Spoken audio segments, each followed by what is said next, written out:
কাজে চামাটুলায় নজর চলে যায়, অমঙ্গল চলে যায়, গোময় গোমূত্র অপবিত্র চলে যায়। কৃষ্ণকে ছিটালেন, অভিষেক করলেন, স্বস্তি বাচন মন্ত্র পড়লেন। নন্দ মহারাজ ঘরে ছিল না, মথুরা গেছিল। বসুদেব বলছে, নন্দ তুমি তাড়াতাড়ি ফিরে যাও, আজকাল দিন ভালো না। বসুদেব মহারাজ দেখছে কি এই হল্লাহল্লি হচ্ছে। তারপরে পুতনা দেহটাকে কুড়াল দিয়ে কেটে কেটে আগুন লাগাইছিল। সেখানে পুতনা তো রাক্ষসী, সে মানুষ খেকো, তার গা তো বন্ধ বানানো কথা, কিন্তু কৃষ্ণ যে স্পর্শ করলো চন্দনের গন্ধ। আর কৃষ্ণ বলছিল যে যা, তুই তো রাক্ষসী, কিন্তু ভাবনা তো নিয়েছে মার মতন। ওহো বকিয়ং স্তনকাল কূটং জিগাংসয়া অপসাদি, তুই বকাসুরের বোন পুতনা। কিন্তু তুই আগের জন্মে ওই কালকে বলি রাজার কাহিনী হচ্ছিল না, বলি রাজার মেয়ে বামুন দেবকে দেখে খুব আনন্দ পেয়েছিল। বাহ কি সুন্দর বালক রে, আমার যদি বালক হতো আমি একে খুব আদর করতাম, দুগ্ধ পান করাতাম। আবার যখন সে ত্রিবিক্রম রূপ ধরে পিতার সমস্ত ধন সম্পত্তি হরণ করে দিল, তখন বলতেছি এই বালককে আমি বিষ খাবে মারতাম। সেই হলো এই জন্মে এই পুতনা রাক্ষসী। কৃষ্ণ বলছে তোর সব লীলা পূরণ করবো আমি। অতএব এই জন্মে তাকে ধাত্রীগতি দিয়েছিল, যে মায়া যে সমস্ত স্থানে থাকে সেই স্থানে পাঠিয়েছিল। বলে এমন দয়ালুকে কেন ভগবান ভজন করে না? জীব কৃষ্ণকে মারতে এসে তাকে যদি মায়ের স্থান দেয়, এমন দয়ালু ভগবানকে ছেড়ে জীব কেন অন্যত্র যায়? কৃষ্ণের এটা গুণ। 6 দিনের দিন তখন তার বয়স হয়েছিল। যখন কৃষ্ণের বয়স 6 মাস হলো, তখন পাঁচ মরার সময় এসছে।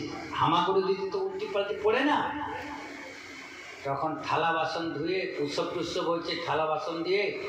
আর এই কৃষ্ণ যদি ওই ভাদ্র মাসের জন্ম হয়, 6 মাস হয় কবে দেখো, ভাদ্র আশ্বিন কার্তিক অগ্রাণ পৌষ মাস, শীতের সময়। তাহলে কৃষ্ণের স্নান টান করায় ওই যে একটা গরুর গাড়ি পুরানো ছিল, সেই তলাতে মাছটাকে রেখে দেহটাকে রোদ্রে দিয়ে দিচ্ছে, বাসন ধুয়ে ধুয়ে মাগুলা সে গরুর গাড়ির উপরে রাখছে। একটা ওষুধ আবার এসে গেছে, তার নাম হলো শকটাসুর। সে গরুর গাড়িটাকে চেপে কৃষ্ণকে মারবে। কৃষ্ণ পাও দিয়ে এরকম করতে করতে এমন লাত মারলো, গরুর গাড়ি উল্টায় গিয়ে পড়লো, সে ওষুধটা মরে। শকটাসুর 1 বছর যখন হলো, তখন আসলো তৃণাবর্ত, যে ঘূর্ণিবায়ু, এখন সমুদ্রে উঠছে, মোবাইলে দিচ্ছে, ঘূর্ণিবায়ুতে একটা ভূত আসলো, অসুর। সেই কৃষ্ণ যশোদার কোলে ছিল, এমন ভার হলো যশোদা তাকে মাটিতে রেখে। আর সেই ফাঁকেতে সে তৃণাবর্ত ঘূর্ণিবায়ু দিয়ে কৃষ্ণকে উঠায় নিয়ে চলে গেছে, নিচে একদম আকাশ মার্গে নিয়ে চলে গেছে। আর কৃষ্ণ দেখলো যে তো মহা মুশকিল, বড় অসুর, তার গলা টিপে ধরেছে। এমন গলা টিপে ধরেছে আর আকাশে থাকতে পারে নাই, নন্দ মহারাজের আঙিনায় সে ধরাম করে পড়েছে। আবার যশোদা মা দৌড়ে এসে দেখছে যে আবার কোন অসুর আসছে। দেখছে একটা অসুর, যে আমার বালকটা জন্ম হতে না হতেই অসুরের লাইন লেগেছে। কৃষ্ণ অল্প একটু বড় হয়েছিল, বড় হওয়ার পর এর বাড়ি ওর বাড়ি কৃষ্ণ চুরি করতে যায়। চুরি করতে যায় মানে কি, এই কথাটা একটু ভালো করে বুঝে রাখো তোমরা।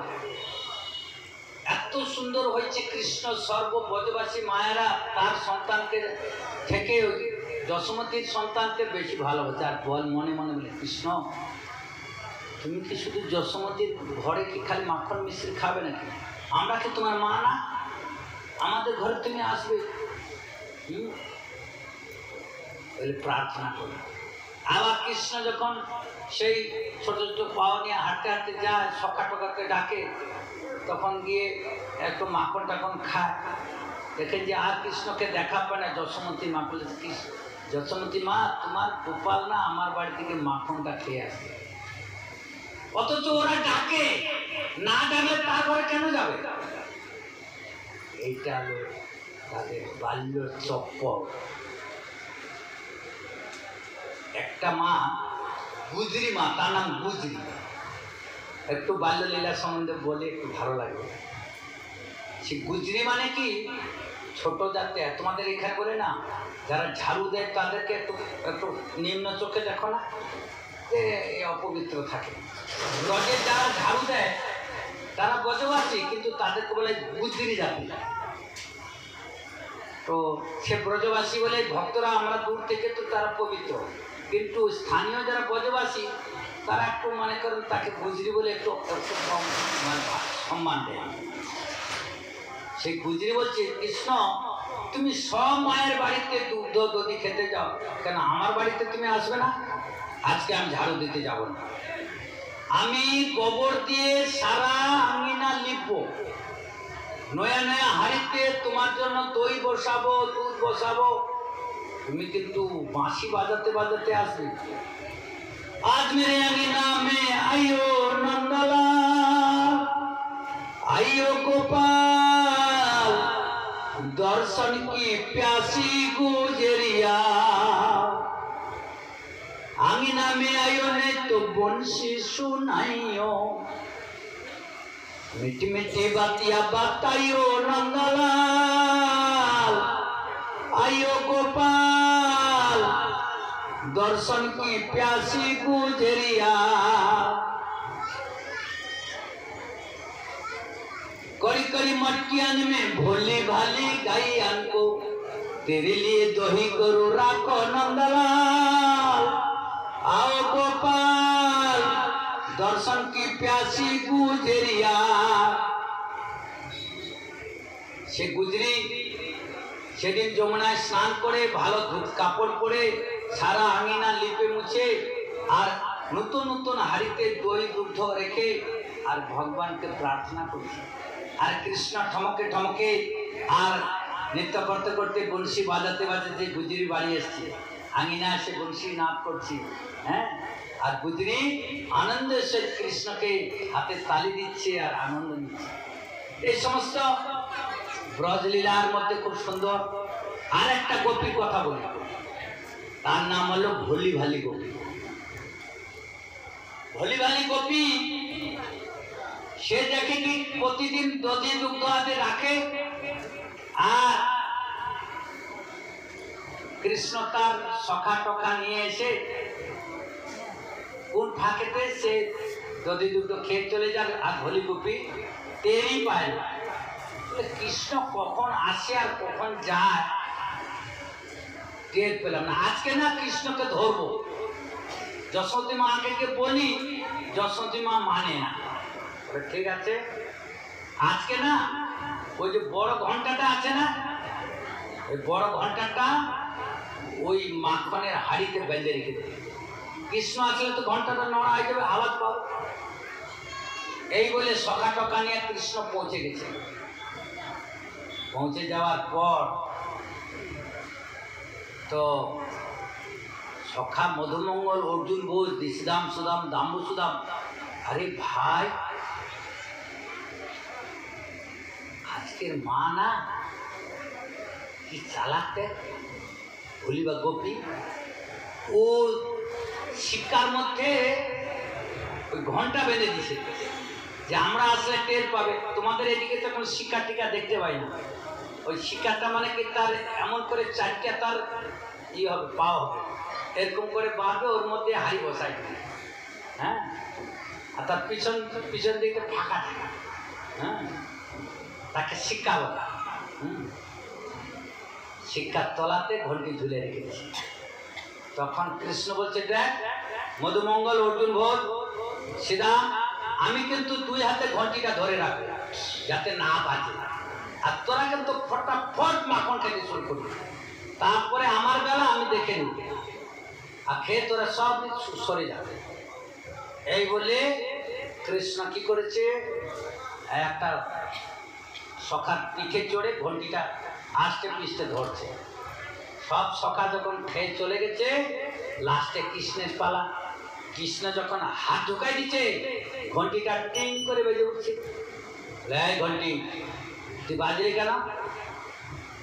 প্রভু, তুমি সারা সংসারে নিয়ম করে রাখছো, প্রত্যেক মঠ মন্দিরে বলে আমার প্রভুর যখন ভোগ লাগবে ঘন্টি বাজাবে,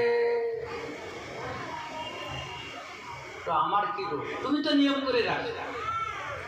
ওখানে মন্ত্রটা হলো সর্ববাদ্যময় ঘন্টে দেব দেবস্ব বল্লভী তুয়াং বিনা সব ভবতী শুনি। হে ঘন্টে, তোমার ধ্বনি ছাড়া কোনো দেব দেবতার পূজাই হবে। এই জন্য প্রত্যেক মন্দিরে ছোট বড় সব ঘন্টি আগে লাগে। তো তুমি তো নিয়ম করে রাখছো, তো আমার কি দোষ? আচ্ছা আচ্ছা ঠিক আছে। আর গোপী এসে তো কৃষ্ণকে ধরে ফেলেছে। বলে এবার কৃষ্ণ কোথায় পালাবে? তোর মাকে প্রতিদিন বলি আর তোর মা মানে না। ও যশোমতী, আজকে ধরে নিয়ে আসছে হাতে নাতে, তোকে প্রতিদিন বলি। কৃষ্ণ বলছে আরে ভলি ভালি গোপী, তুই হাতটা এত জোরসে ধরেছিস, কমসে কম তো একবার এই বাঁ হাতটা ছেড়ে ডান হাতটা ধর। আর তখন তার ছোট শিশুটা পিছনে পিছনে যাচ্ছিল। যখনই গোপীকে বাঁ হাত ছেড়ে ডান হাত দিবে, সেই সময় তার ছেলের হাতটাকে ধরাই দিচ্ছে, দিয়ে কৃষ্ণ সরে পড়েছে। গিয়ে বাড়িতে গিয়ে যশোমতী মায়ের পিছনে গিয়ে খাটে শুয়ে পড়েছে। আর ব্রজবাসী মায়েদের তো এত বড় ঘন্টা থাকে মাথায়, এত বড়, শুধু রাস্তাটা দেখবে আর কিছু দেখবে না। ঘন্টাটাকে এরকম করে দেখতে দেখতে গেছে, ও যশোমতী, আজকের হাতে নাতে ধরে নিয়ে আসছি। হ্যাঁ, তোকে প্রতিদিন বলি। বলে আচ্ছা। যশোমতী কই? এই যে ধরে নিয়ে আসছি। আরে ভলিবালি গোপী, পর্দাটা উঠা, তুই দেখ তাকে ধরে নিয়ে আসছিস। বলে আরে তো আমার বেটারে। তখন কৃষ্ণ ওই পালঙ্ক থেকে হাসছে আর মুখ নাড়াচ্ছে। বলছিলাম গোপী আমাকে ধরবি না, আজকে তোর বেটা হয়েছি, এর পরদিন যদি ধরিস তোর স্বামী হব, তখন টেকটা পাবি। হ্যাঁ, এরকম তার মাখন চুরি খেলার মধ্যে রস আছে। মাখন চুরি খেলার মধ্যে অনেক সুন্দর। ভগবানের যতটুকু খেলা, তার মধ্যে নরলীলা, নরবপু তাহারও সঙ্গে। এই যে নরদেহটা মানুষের মতো রূপ, আমরা যে মানুষের রূপটা পেয়েছি, নারায়ণ থেকে আসছে নর। নারায়ণ সুন্দর আর লক্ষ্মী সুন্দরী।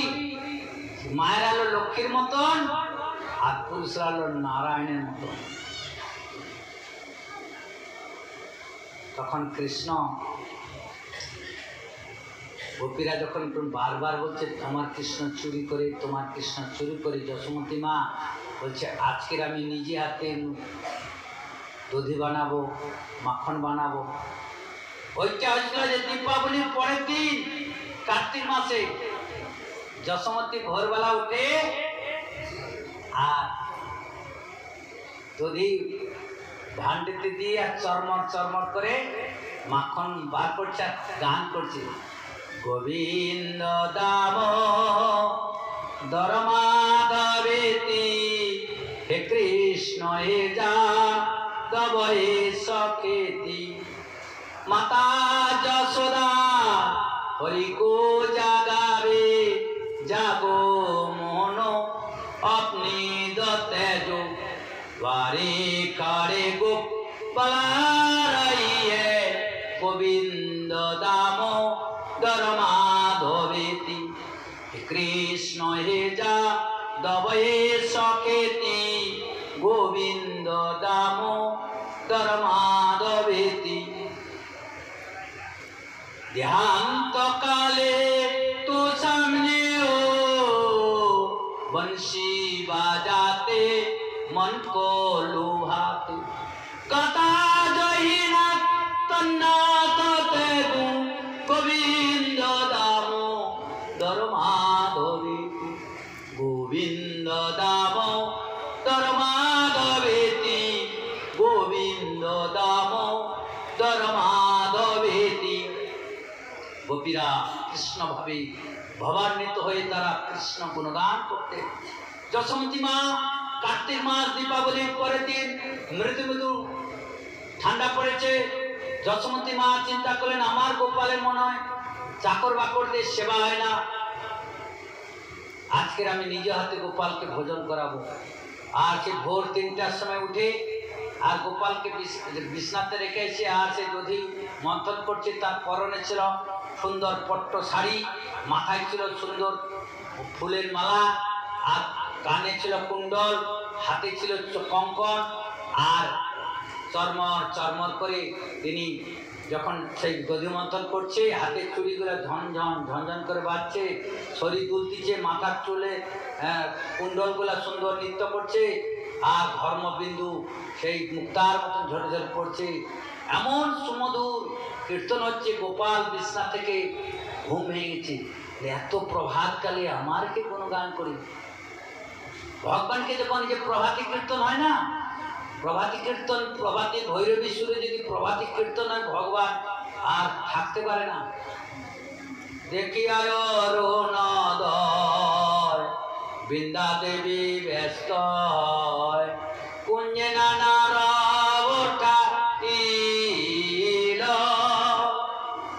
উঠো রাধা নীলমণি। এই যে প্রভাতী কীর্তনে বেলা উঠে গেলে হয় না, প্রভাতী কীর্তনে মঙ্গলারতি প্রত্যেক মঠ মন্দিরে ব্রাহ্মণ মূর্তি এই জাগরণ কীর্তন বলে। জাগরণ যখন কীর্তন হবে তখন ভগবান ধীরে ধীরে নিচ থেকে উঠে। আর গোপাল দেখছি যে আমার এই প্রভাতকালে কি এত মধুর সুরে কীর্তন করছি, তাকে আমি কৃপা করব। দেখছি আর কেউ তো না, আমার মা জননী কৃষ্ণায় বসে বসে চিন্তা করছি মা মা, কিন্তু ভগবান নামে ডুবে গেছেন। যশোমতী মা তো ভক্ত, বাৎসল্যের শ্রেষ্ঠ ভক্ত হল যশোমতী মা। আর তিনি যখন সেই ভগবানের বাৎসল্য প্রেমে কীর্তন করছে, ভগবান আকর্ষিত হয়ে চলে আসছে। আর এসে আর মা মা বলে ডাকার পর মায়ের আর হুঁশ আসে নাই, মন্থন দণ্ডটা ধরে ফেলেছে। তখন মন্থন বন্ধ হয়ে গেছে। যশোমতী ও তো ক্ষুধা লাগছে বলে তাকে কোলে করে নিয়ে দুগ্ধ পান করাতে বসছে। পুত্রদের এরকমই নিয়ম আছে, এটা মারা ভালো বুঝবে। একটা মায়ের স্তন্ত্র দিয়ে তিনি পান করে আর একটাকে সে আঁকড়ায় ধরে রাখে, অন্য না কেউ নিয়ে নেয়। হ্যাঁ, আছে বিভিন্ন রকম সে মায়ের সঙ্গে বাল্যচিত্র সে ভাব প্রকাশ করতে থাকে। পাও দুটাকে দিয়ে মায়ের গায়ের মধ্যে সে ঘর্ষণ করতে থাকে, বিভিন্ন তার বাৎসল্যচিত্র লীলা করতে থাকে। যশোমতী মা প্রেম ভরে গোপালকে বারবার দেখে, তাকে চুমু খায়। বৃদ্ধ বয়সে একজন সন্তান হয়েছে। যে সমস্ত মায়েদের বয়সকালে সন্তান হয়, সে জানে সন্তানের কি প্রেম, কি বাৎসল্য প্রেম। ভগবান এই বাৎসল্য প্রেমের নেবার জন্য যশোমতীর ঘরে সন্তান রূপে আছে। কেন, এটা আমি আরো একটা লীলা আছে বলছি। তখন চুলার মধ্যে দুগ্ধ বসায় রাখছে, যে আরো কিছু দই জমাবে। দুগ্ধটা দেখছে যে কৃষ্ণ যশোমতী মায়ের দুগ্ধ হলো সাগর সদৃশ, কোনোদিন শেষ হয়। তাহলে আমি তো ভোগে লাগবো না। যে জীবন কৃষ্ণ সেবায় না লাগবে আমি অগ্নিতে আহুতি দেব। এই বলে এই জন্য দুগ্ধ হলো সজীব। ওই যে দেবতার পূজাতে বলে কাঁচা গরুর দুগ্ধ একটু দাও না, কাঁচা দুগ্ধ সজীব, ওর প্রাণ আছে, ও সব বুঝতে পারে। কলিযুগের মানুষ পাপী বলে ওরা কথা বলে না, সত্য যুগে বা দাপট পর্যন্ত তার কথা বলতে। সে বলছে যে আমি যদি ভগবত সেবায় না লাগবো তাহলে আমি চুলায় পুড়ে মরাই ভালো। এই বলে ওই যে দুগ্ধ বসালে উঝলায় উঠে কেন, নিয়ম আছে। তখন উঝলায় উঝলায় পড়তেছি। যশোমতী মা দেখতে পেয়েছে, আরে ভগবত সেবার বস্তুটা নষ্ট হচ্ছে। গোপাল বস বস বস, ছাড়, আমি এসে দুগ্ধ দিব না, ছাড়ব না। কেন? সারা সংসার আমাকে ভোগ লাগাবার জন্য কত প্রার্থনা করে। প্রভু বেলা হয়ে গেছে, যা গান করে না, এই যে আমাদের এই জগন্নাথ গান করে বলে বেলা হইল দামোদর আইস এখন ভোগ মন্দিরে বসে কর ভোজন। ঋষি মুনি কত প্রার্থনা করে প্রভু ভোগ লাগাও, প্রভু ভোগ লাগাও। মোচা ঘন্ট বানিয়েছি, শাক বানিয়েছি। ওই যে মায়েরা আজকে কী কী বানিয়ে নিয়ে আসছে, যে বাড়িতে থাকি সে বাড়ির মা আছে তালের বড়া বানিয়েছে, মহারাজ একটু ভোগ লাগা। হ্যাঁ, তালের বড়া বানিয়েছি। আচ্ছা বলো কেন? ভক্তের ভাবনা, ভগবানকে গুরুকে সেবা দিয়ে। আর আমি তোমার কাছে প্রীতি ভরে ভোজন করছি আর তুমি আমার ভোজনে বাধা দিচ্ছ, এই বলে রাগ হয়ে গেল। যশোমতী ঘরে গেল আর কৃষ্ণ কি করলো, ওই যে দধি বান্ধটা একটা পাথরতে ভেঙে দিল। ঘরে গিয়ে যত দধি হান্ড টান্ড ছিল সব ভেঙে দিল আর জানলা দিয়ে বাঁধো, তোরা খা। রামলীলাতে তোরা সমুদ্র মন্থন করছিলি, সেই সময় আমি ভিখারি ছিলাম, কিছু খাওয়াই নেই তোদেরকে। আজকের আমি আমার বাবা মা জমিদার, অনেক আছে, খা। এলো বাঁদর তো জানলা ধারে সব বাঁদর গুলো দাঁড়াচ্ছে, গোপা গোপ খাচ্ছে। বৃন্দাবন যাবেন সেই এখনো আছে। যখন কোনোদিন কেউ বৃন্দাবন যাবেন খালি হাতে যাবেন না, তাহলে ফিরে আসতে পারবেন না। তোমার ঝোলা টোলা চুড়ি চশমা যা আছে সব কেড়ে নিবে যদি খাবার না নিয়ে গেছো। বিস্কুট দাও, খাবার দাও, হ্যাঁ, পেয়ারা দাও, কলা দাও, তাহলে রেয়াই, না হলে কিন্তু ছাড়বে না। আমিও গেছি মঠের বারান্দায় দাঁড়িয়েছি, একটা পাঞ্জাবি মা সে মানি ব্যাগ করে নিয়ে আসলো 25,000 টাকা, 5 ভরি সোনা তার ভিতরে ছিল। একটা বাঁদর ধবাক করে এসে মানি ব্যাগটা নিয়ে চলে গেল। হাতে ছাদের মধ্যে ছিঁড়ছে, হাতে একটু খাবার ঘর করে সোনা দিয়ে বলে পড়ে গেল, টাকাগুলো ছিঁড়ে ছিঁড়ে এদিকে। সে কি কান্নাকাটি করছে। পরে দোকানদার একটা তাকে বিস্কুট টিস্কুট কি দিল, কিছু উদ্ধার করে 3-4টা সোনা পাইলো, আর পাইলো না, কোথায় করছে। আর এরকম উৎপাত এখনো আছে, সেই বাঁদরগুলো সেই কৃষ্ণের লীলা এখনো আছে। হ্যাঁ, কোনোদিন কেউ যা তাহলে কিন্তু আগে থেকে সাবধান হয়ে যাবে। চশমা নেবেই না, তাহলে রেহাই নেই, ও চশমা আগে নেবে। যশোমতী মা এসে দেখছি কি সর্বনাশ, এই হান্ডিটা ভাঙলো কে? ওই কেউ তো ছিল এই গোপালের কাজ। সব গোপীরা এসে নালিশ জানায়, তো তোর গোপাল অনেক দুষ্ট হয়ে গেছে, আমাদের বাড়ি হাঁড়ি ভাঙিয়েছে, আমাদের বাড়ি মাখন খেয়েছে। সত্যি তো এই বড় দুষ্ট হচ্ছে। আজকে একে একটা লাঠি নিয়েছে। আর কৃষ্ণ ফিরে তাকায়, ও মা তো আসছে লাঠি নিয়ে। আর ঘরের মধ্যে তো অন্ধকার, ভোরবেলা না। আর কৃষ্ণের গলার মধ্যে তার শরীরের তেজে আলো হয়।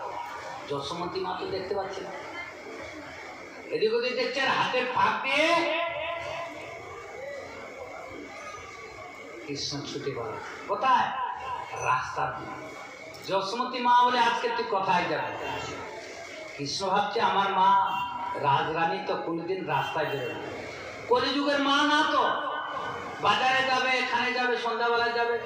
কিন্তু না, গৌরাঙ্গ যুগের মায়েরা রাস্তায় বেরোতো না, তারা মান সম্মান ছিল। কিন্তু যশোমতী মা বলছে, তুই আজকে রাজপথে যা, তোকে আমি ধরবই। অত নালিশ আমি আর সহ্য করতে পারি না, তুই বড় দুষ্ট হয়ে গেছিস। সন্তান যদি দুষ্ট হয় তাকে শাসন করতে হবে। তো এখনকার মায়েরা একটা সন্তান, দুটা সন্তান দুষ্ট হলে আদর করে করে রাখছেন, তো তার জীবন ভবিষ্যৎটা অন্ধকার। বলে হতে পারে তুই ভগবান, তুই আমার সন্তান, দুষ্টামি করতে তোকে দেব না। বলে কৃষ্ণকে দিয়ে যশোমতী ধরে ফেলেছে, নিয়ে এসে তাকে রশি দিয়ে বাঁধবো, আজকে বাঁধে লাঠি দিয়ে তোকে পেটাবো, কেন দুষ্টামি করবি? কৃষ্ণ বলছে যে আমি বাঁধা হব, তারপরে না। রশি কোথায় পাবে? ভোরবেলা চুল বাঁধা রশি বার করবে। এখন তো মাগুলো চুল বাঁধে না, চুলকে খুলে দিয়ে যায়। চুলকে বেঁধে রাখতে হয়। ঘরের স্ত্রী যদি চুল খুলে যায় তাকে অলক্ষী বলে। এখনকার মাগুলো তো রাস্তা দেখায়, আমার চুলটা ছোট না বড়, এই দেখ। আর ওই চুলটা যদি অন্য পুরুষের গায়ে লাগে তার সর্বনাশ হয়ে যায়। স্ত্রী আচার, গৃহ আচার, এগুলো তো বিচার আছে। আর আমরা সন্ন্যাসী লোক ওইগুলো বলতে যাবো নাকি বেশি? ভাগবতের সপ্তম স্কন্ধে আমরা তো সব বলি না, ওখানে শুনবে তার জীবনযাত্রা কেমন করতে হবে। যশোমতী মা কি করলেন, চুল বাঁধা রশিটা দিয়ে গোপালকে বানার জন্য চেষ্টা করলো, কিন্তু কুলাইল না। বলছে তাহলে আর একটা রশি খুলি, দুইটা রশি জুড়ে দিল। বলে গোপালের কোমরটা তো অতটুকু মোটা, আমার চুলটা দুটা রশি তো 2 আর 2 আর 4। তাই কপি গরু বাঁধা রশিগুলো আনতা, এক এক করে রশি জুড়ে ওই কমে যায়, 2 আঙুল কম। এই করতে করতে বেলা অনেক হয়ে গেল, আর বাঁধতে পারছে না। আরে যশোদা, এর কপালে বন্ধন নেই, ছেড়ে দে। বলে বড় দুষ্ট হয়ে গেছে, আজকে একে আমি বেঁধে শিখ শাসন করবো। কৃষ্ণ বলে আমি বাঁধা হব না। এইখানে 2টা আঙুল কেন, 2টা সূত্র। কি 2টা সূত্র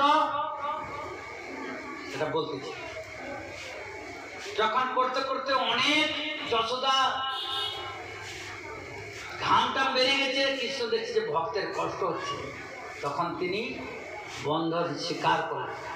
তখন ওই মাথা রশি দিয়ে বাঁধা, আর সব রশি জমা হয়ে গেল। একটা হলো ভক্তের চেষ্টা, আর একটা হলো ভগবানের কৃপা। আপনারা আমরা চেষ্টা করতেছি ভগবানের কৃপার জন্য, যদি ভগবান কৃপা না করে, আবার ভগবান কৃপা করলো তো সে ভক্ত যদি কৃপা না নেয়,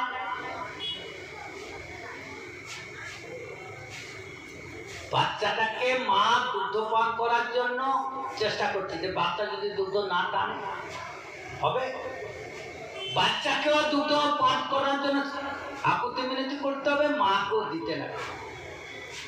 ভগবানের কৃপা, ভক্তের চেষ্টা। উদাহরণ দিচ্ছে 2টা প্রাণীর সঙ্গে, মনে রাখো, মার্জার নেয়, মরকটের নেয়।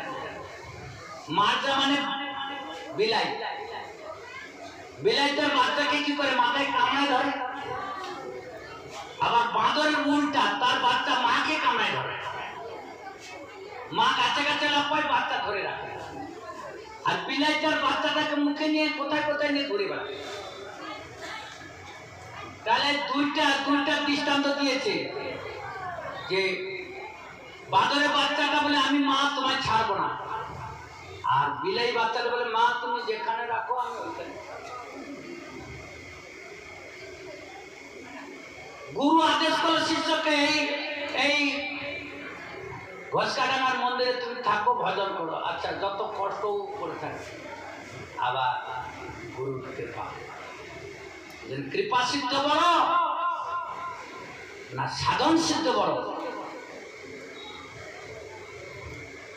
সাধক সাধনা করতে পারে, ভগবান যদি গুরু যদি কৃপা না করে,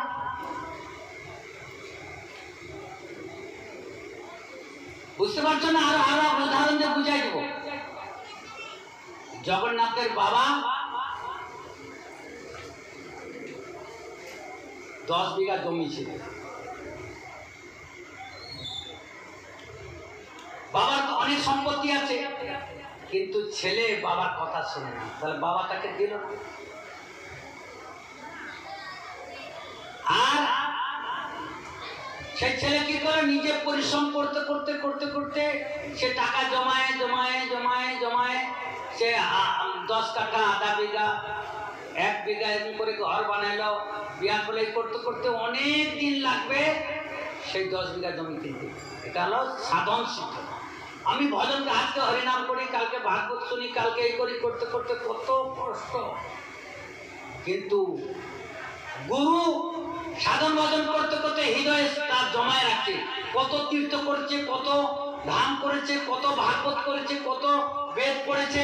মৃত্যুর আগে যদি গুরুকে কেউ প্রসন্ন করতে পারে, গুরু তার শিষ্যের মাথায় হাত দিয়ে বলে, বেটা আমি সারা জীবনে যত ভজন করেছি তোকে আমি দিয়ে গেলাম, তুই ভগবানের ভজন মানে আশীর্বাদ নিয়ে, এই কৃপা সিদ্ধ। এই জন্য ভক্ত সবসময় গুরুর আশীর্বাদের জন্য লালায়িত হয়ে থাকে।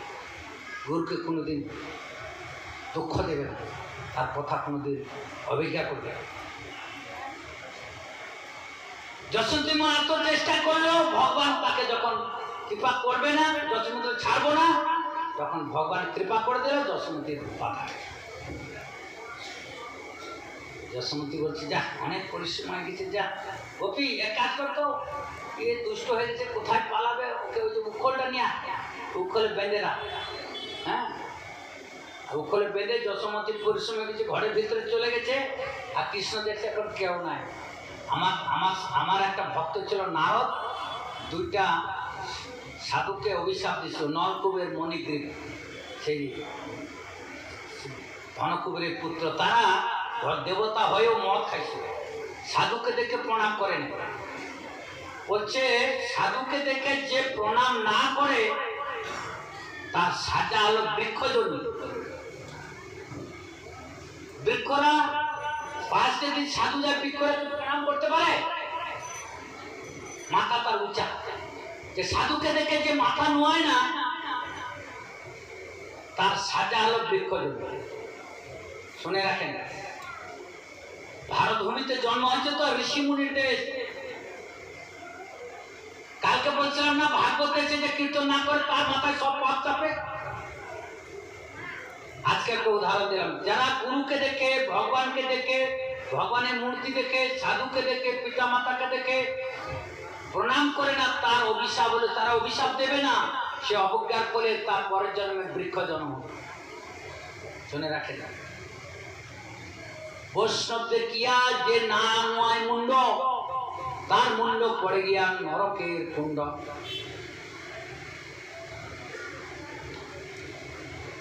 বৈষ্ণব নিন্দিয়া যেবা গঙ্গা স্নানে যায়, অতীত পাবনে গঙ্গা ফিরিয়ে আনা চায়। এ তো গোপাল চাপালের উদাহরণ আছে, কত উদাহরণ ভাগবতে আছে, আপনারা তো শুনে আছেন সব। গোপাল চাপাল ব্রাহ্মণ ছিল, মহাপুর ভক্ত শিবাস তাকে অপমান করেছিল, সে অপরাধে তার কুষ্ঠ রোগ হয়েছিল, কাঠা। পরে শিবাসের কৃপাতে সে আবার ভালো হয়েছে।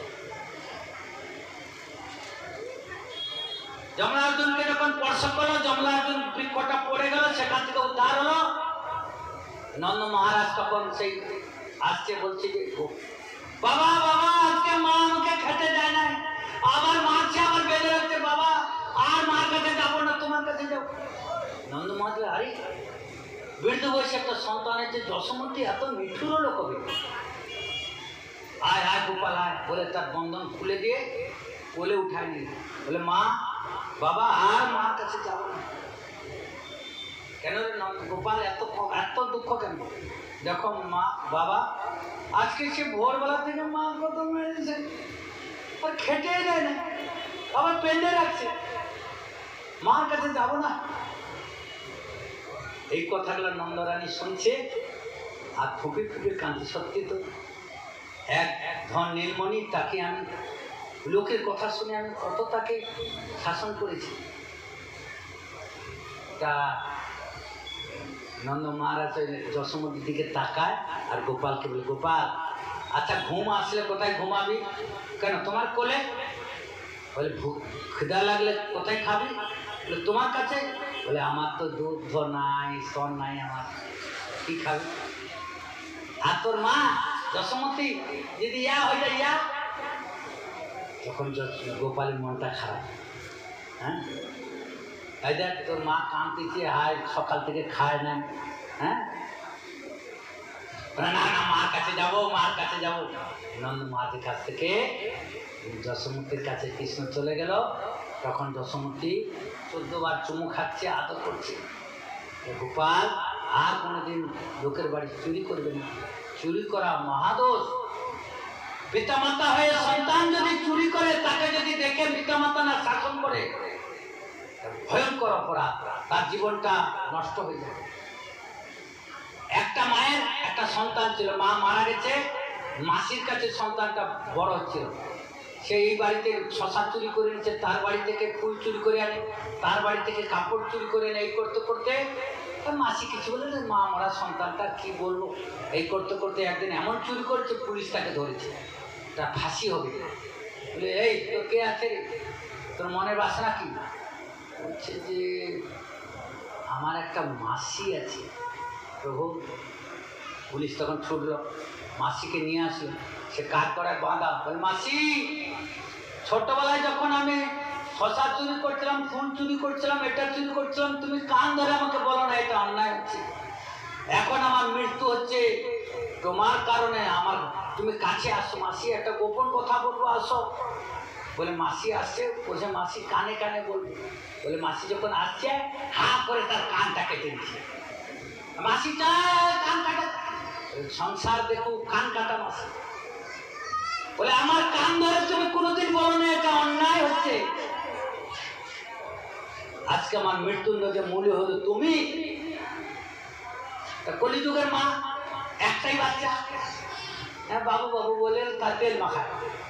কিন্তু পঞ্চবর্ষানি লাল ওই 10 বর্ষানি তার ওই 16 বর্ষানি মিত্রতা। পঞ্চবর্ষ মতো লালন পালন, 10 যখন হতে যাবে তাকে তারণ গরণ করতে হবে। আর যখন 16 বছর হবে তখন যৌবন এসে যাবে, তখন আর মানলে হবে না, মিঠা মিঠা কথা বলে তাকে মিত্র ভাবে তাকে বুঝাতে হবে। এখন আমরা আরো লীলায় প্রবেশ করে কি কীর্তন করবি নাকি? কি কীর্তন করবি? নাটক করি, আর পুরি হোক না, নাহলে আরো বলে এইবারে কৃষ্ণ লাস্টে বাধা যাবে, ওরা কথা নিয়ে যারা চলে যাবে, যারা শোনার শোনা। কৃষ্ণ এরপরে বড় হলেন। কৃষ্ণ হচ্ছে মা, আমরা তো গোয়ালা না, আমরা কিন্তু গোচারণে যাব। বলে দেখ আমরা তো জমিদার, আমার গুরুদেবকে ডাকতে হবে, গুরুদেব দিনক্ষণ বলবে, তারপরে আমি তোমাকে পূজা করব, তারপরে গোচারণে যাবে। তখন অষ্টমী দিন, গোপাষ্টমী। এই যে দীপাবলির পর 8 দিনের দিন হয় গোপাষ্টমী। গোপাষ্টমীর দিন কৃষ্ণকে ছোট ছোট বাছুরগুলোকে সাজায় দিবে, আর গোপাল আর দাও ভাইয়া, সুবল, সীতাল, দাম্বসুদাম, অর্জুন, বোল, মধুমঙ্গল সবাইকে যশোমতী সাজায় দিবে।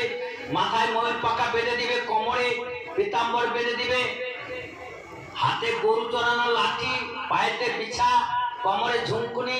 হ্যাঁ, আর সেই কৃষ্ণ সে গোচারণে যাবে। ছোটে ছোটে গাইয়া ছোটে ছোটে গোয়াল, ছোট সোমেরো মদন গোপাল, ঘাস খাবে গাইয়া দুধ পেবে গোয়াল, মাখন মিশ্রি খাবে মদন গোপাল। এরকম সুন্দর ভজন আছে। হ্যাঁ, প্রসঙ্গ তো অনেক, ভজন করে সময় নষ্ট আমি করবো না। হ্যাঁ, তারপরে কৃষ্ণ গোচারণে গেছে, গোচারণ করে বলে যে আগে আগে যশোমতী মা যে বলদেব, কৃষ্ণ তো ছোট, তুমি পিছনে থাকবে, আর আগে আগে গোয়ালবাল থাকবে, গাইয়া থাকবে, কৃষ্ণ আমার মাঝখানে থাকবে। কৃষ্ণ তখন মুরলি বাজাতে বাজাতে আর গোচারণ করতে গেছে। এখন খিদা লাগছে, বাগানে গিয়ে সেই গোচারণকে গোষ্ঠে গিয়ে যশোমতী মা দধি, মাখন, আর অর্জুন ভোজের মা মিশ্রি, কেউ লাড্ডু, কচুরি, হ্যাঁ রুটি, হ্যাঁ মালপোয়া, বিভিন্ন রকম। তখন তারা এক জায়গায় ভোজন করতে বলছে, সেটা হলো কাম্যবনে। কোনোদিন যাও, ভোজন থালি আছে, এই বসবে না গোল করে, পাথরের উপরে সব থালা বানানো আছে, আজও বলি সুন্দর সুন্দর গোল গোল হয়ে আছে। কাম্যবন, কাম্যবন হলো সেই বৃন্দাবন থেকে 30-40 কিলোমিটার দূর, আর বর্ষানা থেকে 4 কিলোমিটার, নন্দগ্রাম থেকে 8 কিলোমিটার, অনেক দূর, খুব সুন্দর জায়গা। তারপরে কৃষ্ণ হাতে করে দধি আর মাখন মিশ্রিত করেছে। করার পর কৃষ্ণ মাঝখানে বসছে, মধুমহারি কৃষ্ণ একটা এই লাড্ডুটা আমার মা বানিয়েছে, কত সুন্দর মিষ্টি। এই কৃষ্ণ খা, বলে এটোটা খাবার। কৃষ্ণ বলে হ্যাঁ, আমার মা আজকে দই দিয়েছে আর অন্ন দিয়েছে, দধি মিশ্র কবলি, কি সুন্দর শাস্ত্রীয় খা করি। তখন ও খায়, ওকে খাওয়ায়, সকালে কেন সকভাব, সকভাবে তুমি বড় কোন রে? যশোমতী মা 9 লক্ষ গরু, তো আমার বাবে 11 লক্ষ গরু, তা কম কিসে? তুই আমি সম। মধুমঙ্গল বলে আরে আমি ব্রাহ্মণ, আমি কি কম নাকি? অর্জুন বল এইভাবে মাখন মিশ্রি খাচ্ছি। এর আগে একটা অসুরকে মেরে দিছিল, সেটা বকাসুর আর অঘাসুর। বকটা গিলে খাচ্ছিল, কৃষ্ণ বমি করে দিল এবং মুখ চিরে দিচ্ছে। অঘাসুর সাপের রূপ ধরে গেছে, তাকেও মেরে দিল। এখন ব্রহ্মা আসছে, ব্রহ্মা এসে দেখছে কি ব্রহ্মা বৃন্দাবনে আসছে ভগবান দেখার জন্য। ব্রহ্মা শুনছে নাকি যে স্বয়ং ভগবান কৃষ্ণ বৃন্দাবনে প্রকট হয়েছে। তো ব্রহ্মা তার মাথা আলো 4টা, সে দেখছে যে এটা ভগবান কি করে হবে। ভগবান কি গোয়াল বলেন এঁঠো খায় না? তোমাদের যে ঠাকুরকে ভোগ লাগাও এঁঠো দাও। বৃন্দাবনে এসব চলবে না, পুরীতে গেলে এসব চলবে না। পান্ডাগুলা প্রসাদ বাজারে যাবেন তো, তুমি বলে যে পান্ডা মশাই তাহলে কোন প্রসাদ একটু চাখাও তো। পান্ডা মশাই নিজে খেয়ে নেবে, আবার ওইটা মুখ থেকে বের করে তোমার মুখে ঢুকাই দেবে। তুমি যদি ওখানে ঘৃণা করছো তাহলে তোমার হয়ে গেছে, আর ঘুরে আসতে হবে। তুমি যদি বলে পান্ডা মশাই আমার খুব ক্ষুধা লাগছে, তোমরা কয়জন আছো? বলে আমরা 2 জন। তাহলে 200 টাকা দাও। বলে ও এরকম করে 2 খুলি অন্ন দিয়ে দেবে, আর বেসর দিয়ে দিবে, ডাল দিয়ে দিবে, হ্যাঁ মালপোয়া দিয়ে দিবে, মুখটা দিয়ে দিবে। বসলে এক পাতে বসে 2 জন খাচ্ছ তো, দেখে প্রসাদটা অতটুকু দিয়েছে। তা তোমাদের এখানকার লোক তো অন্ন অতগুলো করে খায়। বলছি এইটুকু অন্ন আমার 2 জনে 200 টাকা দিলাম, এইটুকু অন্ন আমাদের পেট ভরবে? তুমি যখন খাইতে বসবে না, খাইয়েও শেষ করতে পারবে না, লাস্টে পড়ে যাবে। আবার একজন এসে ওই পাতে বসে খাচ্ছে। তুমি বলি যে আমার এঁঠোটা, ওখানে এঁঠোটা একটা বিচার নেই, মহাপ্রসাদের এঁঠো হয়। যদি এঁঠো বিচার করছো তাহলে তোমার মরণ হয়ে যাবে। সে কাহিনীটা একটা বলে দিলেন, কথা চলে আসছে। একটা ভাঙ্গি ব্রজে, ওইখানে ওই যে ঝাড়ুদার নেই, ঝাড়ু দিচ্ছে তো কোনো ভক্ত প্রসাদ নিয়ে যাওয়ার সময় বিলাইতে গেছে, তো ওর হাতেও দিয়েছে।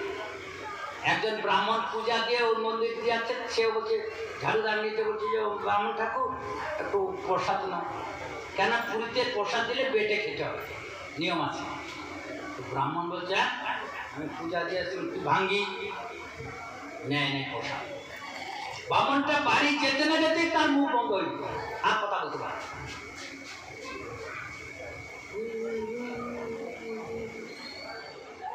তার অন্য ব্রাহ্মণ সমাজে আসছে, আবার পূজা দিতে। আরে কি হচ্ছে? কিছু বলতেও পারছে না, আমি কি হচ্ছে আমি নিজেই জানি না, কি অপরাধ হচ্ছে। সে বিদ্বান ছিল, কাগজে লিখে দে। এই করতে করতে 6 মাস যখন হয়ে গেছে, আর মুখ খুলে না, পূজা করতে পারছে না, কাঁদছে।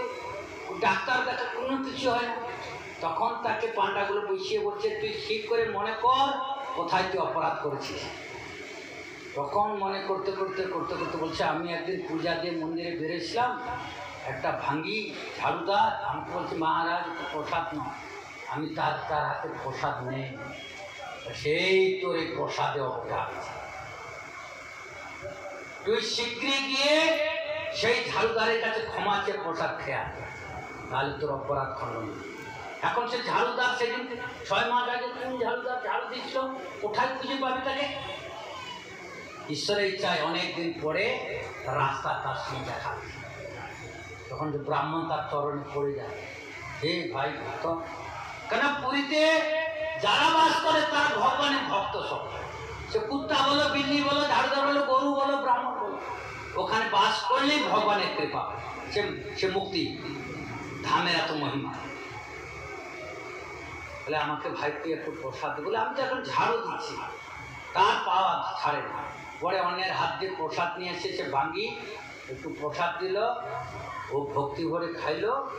তারপর প্রভুকে স্মরণ করলো, প্রভু অজ্ঞানে যদি কোনো অপরাধ করে তাকে ক্ষমা করো। তারপরে মন্দিরে আসতে আসতে তার মুখ খুলে কথা বলে। কুষ্ঠবেদী সমাযুক্তা পুত্রদার ও বিবর্জিতা মহাপ্রসাদকে যে অপেক্ষা করে তার কুষ্ঠব্যাধি হবে, পুত্র মরে যাবে, স্ত্রী পালায় যাবে, রাজ্য হারা হয়ে যাবে, ভিন ভাঙা হয়ে যাবে, এমন অপরাধ এই মহাপ্রসাদ। আর পুরতে গিয়ে যদি তুমি বল আরে তুই এঁঠোটা আমি আবার কি করে খাবো, যদি অবজ্ঞা করছো আর ভগবান তো লীলা আরো তো বড়। তো মধুমঙ্গলের এঁটো খায়, তো মধু কৃষ্ণ অর্জুন শ্রীরামের মধু এঁটো খায়, ব্রহ্মা দেখছি কি ভগবান কি করে হবে। আচ্ছা পরীক্ষা নিতে নিতে ব্রহ্মা কি করেছে, ওই যে গরু কৃষ্ণ তো তখন ছোট ছোট বাছুরগুলো আর গাড়ির বাচ্চাগুলো নিয়ে গেছে, যে সখা বৎসগুলোকে দেখতে পাচ্ছি না তো। বলছে হ্যাঁ রে সখা, ভোজনটা তো নষ্ট হয়ে যাবে, তোরা খা খা, আমি দেখে আসি। কৃষ্ণ হাতের মধ্যে সেই অন্ন মিশ্রিত সেই খেতে খেতে আর বাঁশিটাকে বগল তলায় দিয়ে যাচ্ছে, দেখছে যে গরুগুলা ঘাস খেতে গেছে, পায়ের চিহ্ন আছে, কিছু দূর গিয়ে আর পায়ের চিহ্ন আর দেখতে পায় না। তাহলে কোথায় গেল? আবার ঘুরে এসে দেখি কি এখানে যে সখারা সে ভোজন করছিল তাকে ভোজন থারি বলে, সেই সখারাও নাই। আরে ওদিকে গোয়াল বালগুলোর গোবৎসল নাই, এদিকে সখা নেই, কোন অসুর আছে? কৃষ্ণ যখন চিন্তা করে দেখছেন কি ও চৌমুহা ব্রহ্মা এসছে, তার চারটা মুখ, এই জন্য তাকে চৌমুহা। সে গ্রামটার নাম পড়েছে চৌমা। পরে কৃষ্ণ কি করলো, তার নিজের অঙ্গ থেকে গোবৎস যতগুলো ছিল, যতগুলো সখা ছিল সব প্রকট করে দিল। আর আবার ওই দধি মিশ্রিত অন্ন খাচ্ছে ব্রহ্মা, সে গুফার মধ্যে দেখে ওখানে গোবৎস, আবার এখানে দেখে এখানে গোবৎস, ওখানে দেখে সখা। ব্রহ্মা ফাঁপড়ে পড়ে গেল, এখানে দেখে যাতায়াত করতে করতে মর্তলোকের 1 বছর কার হয়ে গেল, তাও ব্রহ্মা বুদ্ধিতে কুলাইল না। তখন ব্রহ্মা কি করলেন, এখানে খুব ভালো ইম্পর্টেন্ট কথা আছে, শুনে রাখেন, সিদ্ধান্তের কথা আছে।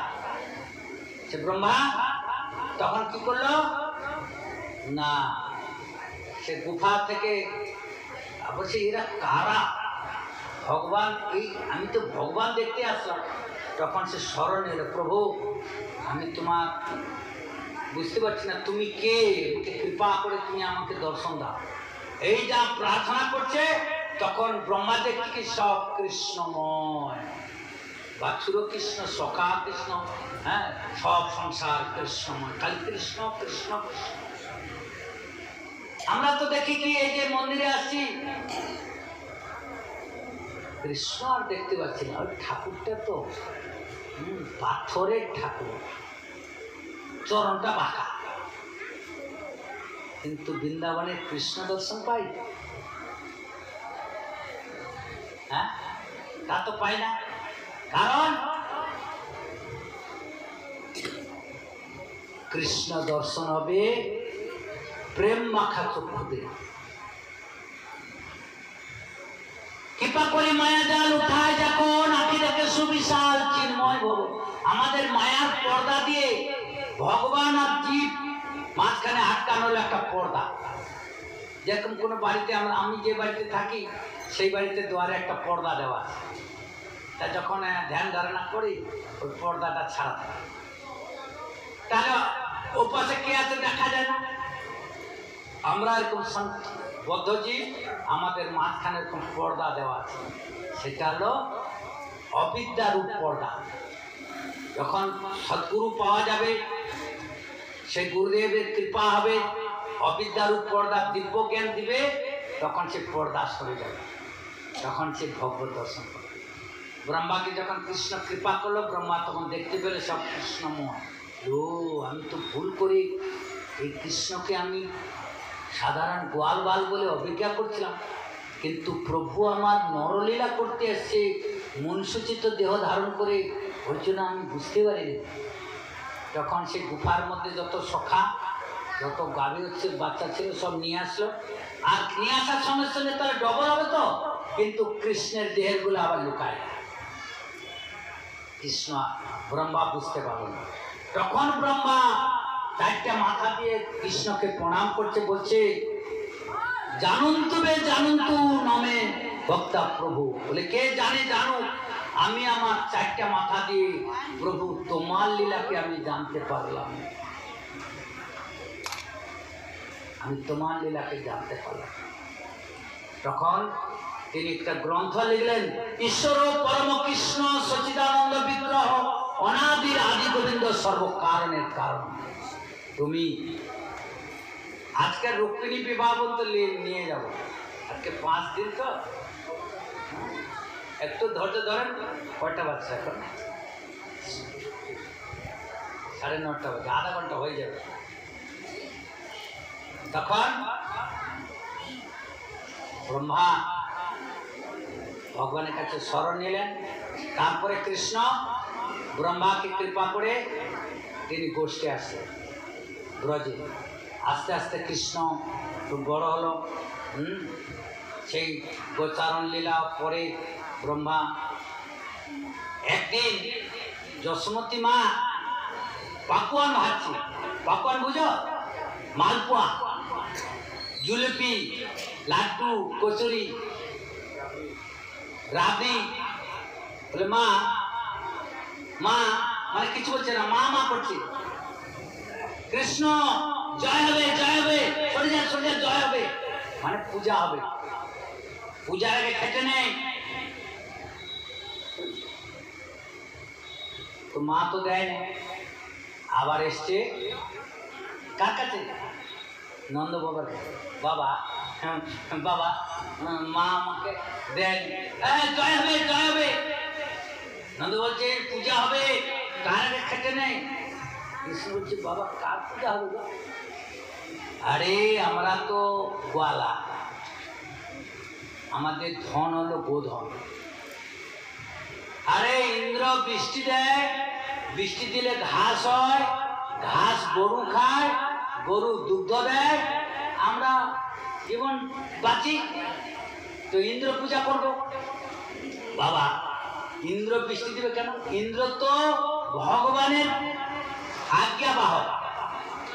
বাবা জানো ওই যে গিরিরাজ পাহাড় আছে না, গিরিরাজ পাহাড়, সেখান থেকে আমরা ফুল পাই, ফল পাই, ঘাস পাই, জল পাই, কন্দমূল পাই, সব আমরা গোবৎস গিরিরাজ পাহাড়ে চড়ে। অতএব আমরা ব্রজবাসী সবাই মিলে গিরিরাজ মহারাজকে আমরা পূজা করব, আমরা ইন্দ্রকে পূজা করব না। যখন নন্দ মহারাজ, উপানন্দ বড় ভাই ছিল, সুনন্দ, উপানন্দ, আদৌ গ্রামবাসী সবাইকে ডাকলেন, ডেকে বিচার বসালেন। ও দাদা বন্ধু শোনো, আমাদের কৃষ্ণ কি কথা বলছে শোনো, যে গিরিরাজ মহারাজের পূজা করতে বলছি। আমরা সবাই মিলে গিরিরাজ মহারাজের পূজা করি না। কৃষ্ণ তো আজ পর্যন্ত যে সমস্ত লীলা করতে সব অলৌকিক। তখন ইন্দ্র পূজা বন্ধ করে দিয়ে আর গিরিরাজের পূজা করেছে। মালপোয়া, পাকুয়ার, অন্নকূট, সেটা হলো যে অন্নকূট। ওই যে কালী পূজার পরের দিন প্রতিপদে গো পূজা আর গিরিরাজে পূজা করতে হয়, গরু পূজা করতে হয়। তিথিটা মায়েরা সবসময় মনে রাখবে। তারপরের দিন হলো ভাতৃদ্বিতীয়া, ভাতৃদ্বিতীয়ার আগের দিন হলো অন্নকূট বা গোবর্ধন পূজা বা গরু পূজা। তাহলে সেই কৃষ্ণ গিরিরাজকে পূজা করলেন আর গরুকে পূজা করলেন আর গিরিরাজকে পরিক্রমা করলেন। আর গিরিরাজ এক রূপে কৃষ্ণ পূজায় বসলেন, এক রূপে গিরিরাজকে হাত বাড়ায় বাড়ায় সব ভোগ খেয়ে নিচ্ছে। বলে দেখো বাবা, তোমার দেবতা এরকম ভোগ খায়, দেখো আমার দেবতা কত ভোগ খাচ্ছে। আবার কৃষ্ণ পূজা শিখাচ্ছে, এরকম পূজা। হ্যাঁ, তো সেই ভোগ লাগাচ্ছে। তখন ভোগ লাগানোর পর গরুকে নিয়ে গিরিরাজকে পরিক্রমা করছিল। ওখানে গিরিরাজের একটা কীর্তন আছে, गिरिराज महाराजा छोटा तेरी 3 लोक से न्यारी है गोवर्धन महाराज, गोवर्धन महाराज, अरे रे रे गोवर्धन महाराज, छोटा तेरी 3 लोक से न्यारी है तेपे पान चढ़े तेपे फूल चढ़े तेपे चढ़े दूध की धार गोवर्धन महाराज अरे रे रे गोवर्धन महाराज छोटा तीन लोक से न्यारी है गोवर्धन महाराज তুমি ছোট কিন্তু তোমার গুণগান সারা পৃথিবী জুড়ে করে হে গোবর্ধন মহারাজ তুমি প্রসন্ন হও এই বলে পরিক্রমা করছে দুধ চড়াচ্ছে দহি চড়াচ্ছে ফুল চড়াচ্ছে কাপড় চড়াচ্ছে মুকুট দিচ্ছে মালা দিচ্ছে তুলসী দিচ্ছে আর ব্রজবাসীকে গোবর্ধন মহারাজ আশীর্বাদ দিচ্ছে ব্রজবাসী তোমরা যুগ যুগ যেও তোমরা অন্নকূট গোবর্ধন পূজার অন্নকূট যে খায় তার কোনোদিন অন্ন ছাড় হয় না কূট মানে পাহাড় পাহাড়ের মতন অন্ন স্তূপ লাড্ডু স্তূপ পরিক্রমা করে এসে সব ব্রজবাসীকে প্রসাদ দিল কৃষ্ণ ব্রজবাসীরা সব ঘরে গেল যখন ঘরে গেল আর একবার অন্নকূট হয়েছিল এই কলিযুগে মাধবেন্দ্রপুরী মহাপ্রভু গুরুদেব করেছিল সেনি করেছিল ওই গোবিন্দ কুণ্ডেতে একটা গোপাল ছিল পূজারী মুসলমানের ভয়ে আর জঙ্গলে গোপালকে ফেলে দিয়ে চলে যাচ্ছে মাধবেন্দ্রপুরী প্রেমিক ভক্ত জগন্নাথপুরী নবদ্বীপ থেকে পরিক্রমা করে যখন বৃন্দাবনে যায় গোবিন্দ কুণ্ডের ধারে বসে বসে সে ভজন করছে কাউকে কোনো ভিক্ষা মাগে না হরিনাম করছে রাত্রিবেলা গোপাল আসছে স্বপ্নেতে বলে বাবা সন্ধ্যার সময় সে এসে বাবা তুমি বসে বসে আছো কাউকে মেঘে খাও না এই নাও দুধটা পান করো আমার মা দিয়েছে দুধটা পান করছে দেখছি যে আমার গরু দোয়ানোর সময় হচ্ছে আমি চলে যাই এসে নিয়ে যাবো ভাণ্ডটা রেখে দিবে মাধবেন্দ্রপুরী দুধরা যখন পান করে অমৃতের মতন সুস্বাদু আরে কি সুন্দর স্বাদ নিশ্চয়ই বালক কে ছিল এখনো তো আসলো না এক পর বেলা হলো দুই পর হলো তিন পর হলো যখন সকাল হওয়ার আগে আগে একটু তন্ত্রা আসছে স্বপ্নে দেখছে বাবা হাত ধরে তাকে নিয়ে গেছে বাবা এই জঙ্গলের মধ্যে না আমি পড়ে আছি আমার পূজারী মুসলমানের ভয়ে আমাকে জঙ্গলে ফেলে দিয়ে চলে গেছে আর জল বৃষ্টি রৌদ্রেতে আমার গা জ্বালা পোড়া করছে বাবা তুমি আমাকে উঠায় অভিষেক করো ভোগ লাগা খুব ক্ষুধা আমার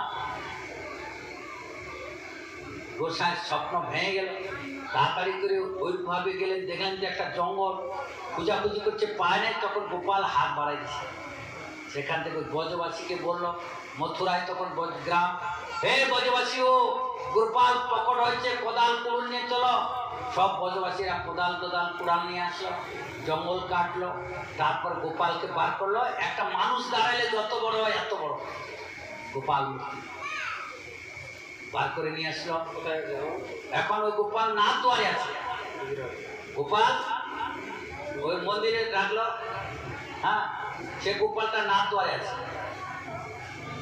তো সেই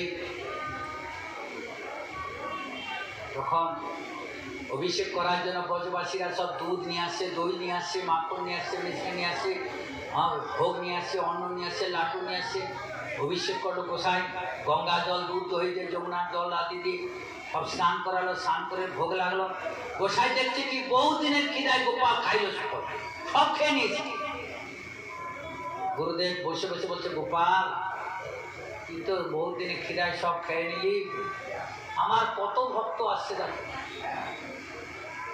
আমি এই ভক্তদের কি বলবো আচ্ছা বাবা বাবা বাবা দাও বলে গোপাল এরকম হাত বাড়াই দেবো যত ভোগ ছিল আরো 14 গুণ আরো বেড়ে গেল ভোগ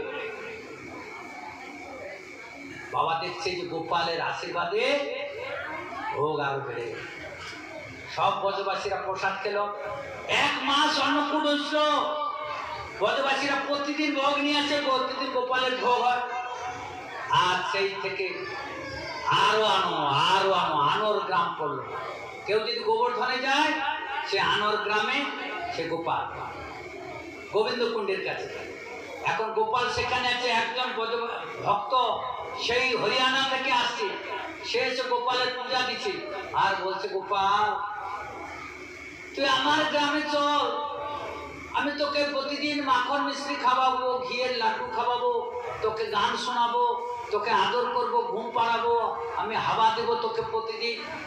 এমন কান্নাকাটি করছে, আদর করছে। গোপাল কি করছে, তার সাথে সাথে তার গরুর গাড়ির মধ্যে গিয়ে বসছে।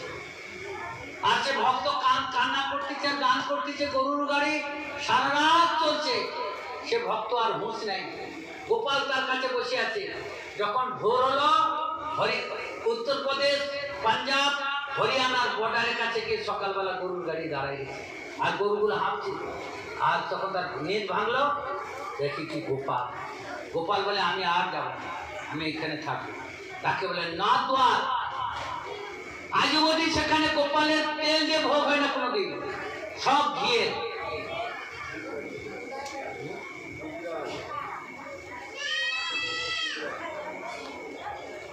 তো সেই গোপাল সেখানে চলে গেছে। আর এক গোপাল ছিল ওখানে, সেই গোপাল চলে গেছে সাক্ষী রূপে, এসে দক্ষিণ ভারতে ঘুরে পুরীতে আসছে। এখন পুরীতে এসে তার বড় কাহিনী, সাক্ষী গোপালের বড় কাহিনী। এগুলো কাহিনী বলে তো তোমার দেরি হয়ে যাবে আমার কৃষ্ণলীলা, কাল তো বলে দেবে। তারপরে সেই কৃষ্ণ যখন ব্রজবাসীরা ঘরে চলে গেছে, ইন্দ্র দেখছে এই নন্দ মহারাজের বেটা আমার পূজা বন্ধ করে দিচ্ছে। এই ব্রজবাসী গোয়ালা কিছু বুঝে না। নীরবতা বজায় রাখুন, নীরবতা বজায় রাখুন। 80 বছরে এদের বুদ্ধি হয় না। এই সম্বর্তর মেঘ বৃষ্টিতে ব্রজবাসীকে ডুবাই দিয়ে সব। সেদিন বলছে না যে দেবতাদের পূজা দিবে, যদি পূজার এদিক ওদিক হয় তাহলে রেগে যাবে।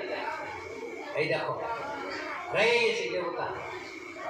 তখন বৃষ্টি দিচ্ছে, সব ব্রজবাসীরা আছে, নন্দ মহারাজ তোমার কথায় আমরা ইন্দ্র পূজা বন্ধ করে দিচ্ছি। আজকের আমাদের বৃষ্টি হচ্ছে, কি হবে? বলে গোপালকে বলে, এই গোপাল তোর কথাতে আমরা ইন্দ্র পূজা বন্ধ করেছি, এখন কি হবে? বলে আমাদের গিরিরাজ আমাদের পূজা নিচ্ছে। গিরিরাজকে বলি, বলে সব ব্রজবাসীরা গিয়ে গিরিরাজ মহারাজ ভক্তকে রক্ষা করো, ব্রজবাসীকে রক্ষা করো, গিরিরাজ মহারাজ তুমি আমাদের পূজা নিয়েছো, রক্ষা করো বলে প্রার্থনা করার সময় সেই গিরিরাজ ছাতার মতো উঠে গেছে। কৃষ্ণ বলছে ব্রজবাসীদের তোমরা সবাই এই গিরিরাজ পাহাড়ের তলায় চলে আসো। আর কৃষ্ণ বাঁ হাতের একটা কেড়ে আঙুলটা লাগায় রাখবে। সখা সখী আছে, কে লাঠি লাগায়, কে কে রাগায়। সুখ বলে আমার কৃষ্ণ গিরি ধরেছিল, সারি বলে আমার রাধা শক্তি সঞ্চারিল, নইলে পারবে কেন? সুখ বলে আমার রাধা, আমার কৃষ্ণের বাঁশি করে গান, সারি বলে আমার রাধার করে নাম, নইলে মিছাই গান। সুখ বলে আমার কৃষ্ণ কদম তলায় থানা, সারি বলে আমার রাধা করে আনা কোনা। সুখ বলে আমার কৃষ্ণ জগতের কালো, সারি বলে আমার রাধা জগৎ করে আলো, নইলে মিছাই কালো। এরকম সমস্ত সুন্দর সুন্দর গান আছে। ওদিকে ভগবান অগস্ত্য ঋষিকে স্মরণ করলেন। অগস্ত্য ঋষি, রামলীলাতে তুমি সীতা মায়ের কাছে ভোজন করছিলে, জল দেয়নি, এখন গিরিরাজের উপরে বসে তুমি জল সব পান করে না তো? আর ইন্দ্র যত বৃষ্টি দেয় অগস্ত্যে যে হা করে সব জল পান করে, আর ব্রজেতে আর একটু জল আসে না। 7 দিন 7 রাত যখন ইন্দ্র বৃষ্টি দিল, ব্রজকে কিছু করতে পারলো না, আর ব্রজবাসী কিছু হলো না। তখন ইন্দ্র দেখলো, আরে এত বৃষ্টি দিলাম, এত কষ্ট দিলাম, এদের তো কিছু হয়নি, তাহলে একে ও এ তো ভগবান কৃষ্ণ। আমাকে সৃষ্টি করছে ব্রহ্মা, ব্রহ্মাকে সৃষ্টি করছে নারায়ণ, নারায়ণকে সৃষ্টি করছে শঙ্কর্ষণ, শঙ্কর্ষণকে সৃষ্টি করছে কৃষ্ণ।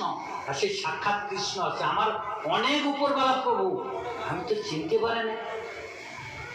তখন কৃষ্ণ ইন্দ্র দেখলো যে ক্ষমা চাইতে হবে। স্বর্গের কামধেনুর দুধ আর গঙ্গা জল, পুষ্প, পারিজাত পুষ্প আর ধূপ দেব নিয়েছে। সেই ইন্দ্র কৃষ্ণকে অভিষেক করলেন। হ্যাঁ, ক্ষমা চাইলেন। নমো ব্রহ্মাণ্ড দেবায় গো ব্রাহ্মণ হিতায় চ জগদ্ধিতায় কৃষ্ণায় গোবিন্দায় নমো নমঃ, প্রণাম করলেন। এখানে কি দৃষ্টান্ত দিল না? আমরা অনেকে আছে সমাজে পূর্ব থেকে যে মহারাজ আমার তো কুল দেবতা আছে, কৃষ্ণ পূজা কেমন করে করি? কিন্তু কৃষ্ণ হলো জগতের পিতা, দেবী দেবতা এরা হলো তার সেবক সেবিকা। যেরকম প্রধানমন্ত্রী থাকে, তার আনুগত্যে বিহারের মন্ত্রী, আসামের মন্ত্রী, এই বাংলার মন্ত্রী, আর বাংলার মধ্যে যখন অনেক মাথা ঘোরায় তখন প্রধানমন্ত্রী টাইট দিয়ে দেয়। এরকমই কৃষ্ণ হলো সবার উপরে ঈশ্বর, পরম কৃষ্ণ। ঈশ্বরে ঈশ্বর তিনি হলেন পরমেশ্বর। আর এই যে ইন্দ্র, বরুণ, চন্দ্র, সূর্য আদি, এই যে শিব ঠাকুর আদি, এরা হলো তার আজ্ঞা। তোমরা আমরা এই যে রাত্রি 10টা হয়ে যাবে, 11টা হবে, 6টা 7টা বেজে যায় ঘুম থেকে উঠতে।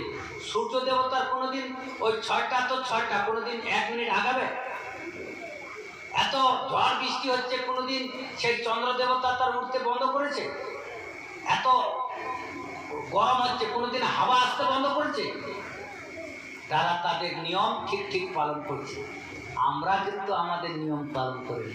সেই জন্য কেউ যদি পূজা দেয়, সর্বপ্রথমে গুরুকে পূজা দেয়, তারপরে স্বয়ং ভগবান কৃষ্ণকে পূজা দিবে। আর তার অনুগত কি ভাবনা রাখবে? যে সমস্ত প্রভু তোমার সেবক সেবিকা, বৈষ্ণব বৈষ্ণবী। এই যে ভোলানাথ আছে, সে হল দেবতার মধ্যে শ্রেষ্ঠ, সে তো তার বড় বড় ভক্ত। বৈষ্ণব নাম তার সময় পঞ্চমুখে রাম নাম গান ত্রিপুরায়, চতুর্মুখে ব্রহ্মা কীর্তন করছে, শিব কীর্তন করছে। আমরা তাহলে কেন করবো না এমন ভগবানের পূজা? আর তার প্রসাদ নিয়ে সমস্ত ভক্তবৃন্দকে, এমনকি দেবতাকেও কৃষ্ণের প্রসাদ দেওয়া যায়।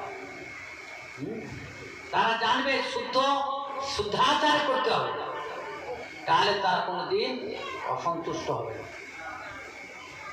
ইন্দ্রকে কৃপা করে তারপরে কৃষ্ণ একদিন গোয়ালবাল নিয়ে গেঁদ খেলছিল। গেঁদ বুঝো? ওই যে বল। আর এমন কৃষ্ণ বলটাকে জোরে মারছে, যমুনার মধ্যে গিয়ে পড়ছে। আর সেই যমুনার মধ্যে ছিল কালিও না, যমুনার জল বিষ। মধুমঙ্গল কইটা বলছে, কৃষ্ণ তুই আমার বলটাকে যমুনার জলে ফেলাইছিস, যদি নাই দেয় তাহলে অভিশাপ দিবে। কৃষ্ণ বলছে, মধুমঙ্গল অভিশাপ টভিশাপ বিষ নামে এনে দিচ্ছে।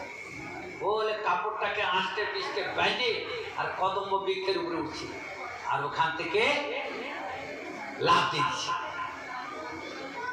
আর যমুনার জল তো বিষ, সেই যমুনার জলে এত বিশেষ, আশেপাশে কোনো বৃক্ষ আদি নাই, উপর থেকে পাখি আসেও পড়ে যায় বিষের জ্বালা। সখারা দেখছে যে কৃষ্ণ তো যমুনার জলে ঝাঁপ দিয়ে ডুবে গেছে। যশোমতী মাইয়া, নন্দ বাবা, গোপাল যমুনার জলে ডুবে গেছে, কালিয়া দয়া নাই গোপাল। যশোমতী মা আলু খালু করে দৌড়ে যাচ্ছে, মূর্ছা হয়ে গেছে। নন্দ বাবা দৌড়ে যাচ্ছে, শ্রীরাম শ্রীরাম দাম্বুসুদাব কাঁদছে, গোয়াল বাল কাঁদছে, গোবৎস কাঁদছে, চতুর্দিকে হাহাকার করছে। কৃষ্ণ পাতাল করতে গিয়ে সেই নাগরাজকে জাগাইছে। কালিও নাগ দেখছে যে আমার জলের মধ্যে এত উৎপাত কে করে। দেখছে যে একজন নাটা করে বালক, কালিও নাগ তাকে একদম আষ্টে পৃষ্ঠে একটা জড়িয়ে ধরছে। কৃষ্ণ দেহটা মোটা করেছে, তারপরে জড়ায় জড়ায় উপরে আসছে। কৃষ্ণ তখন পাতলা হয়ে গেছে, কালিও নাগের সাপের প্যাঁচ থেকে বেরিয়ে গেছে, বেরিয়ে গিয়ে মাথার উপরে চলে আসছে। আর লাত মারছে, লাত মারতে মারতে মারতে মারতে ওটা ঘাটে সব কালিয়ের ফোনা, মুখ দিয়ে রক্ত বেরোচ্ছে। 1000 ফোনা ছিল, সহস্র ফোনা। যখন সব ফোনা ভাঙতে মাত্র মাত্র 5টা আসছে, তখন নাগ কালিয়া নাগের স্ত্রীরা ছিল, নাগ পত্নী বলছে, আমার স্বামী যদি মরে যায় আমরা বিধবা হয়ে যাব। পূজা নিয়ে আসছে, ধূপ দীপ নৈবেদ্য পুষ্প মালা আদি কৃষ্ণকে পুজো। প্রভু প্রসন্ন হও প্রভু, এই পূজা না, আমার স্বামীকে মারো না প্রভু, প্রাণে মারো না। ও অনেক ওকে কষ্ট, অনেক ওর শাসন হয়েছে, ও দুষ্ট খড়, সবাইকে হিংসা করে, ওর মুখে বিষ, ওর যথার্থ একটা শাস্তি হয়েছে। প্রভু প্রাণে মারো না, আমরা বিধবা আছি। হে প্রভু প্রসন্ন হও, হে ভগবান আমরা তোমার সন্তান। আকুতি মানতি করার পরে কৃষ্ণ তখন থামে গেল। ভক্তিতে যাহারা পাইল নাগ কন্যাগণ, অনেক নাগ কন্যা এসে যখন প্রার্থনা করলো, কৃষ্ণ তখন থেমে গেল। বলছে, এই কালিয়, এক কাজ কর, তুই এই যমুনার জল থেকে এখান থেকে যা দেখি। আমার ভক্তরা এসে যমুনার জলে স্নান করে, আমার গাভীরা জল পান করে কষ্ট হয়, ব্রজেতে জল বিষাক্ত হলে আর ধামে কে আসবে, যা শিগগিরি এখানে। প্রভু আমাকে না গরুর মহারাজ খেয়ে,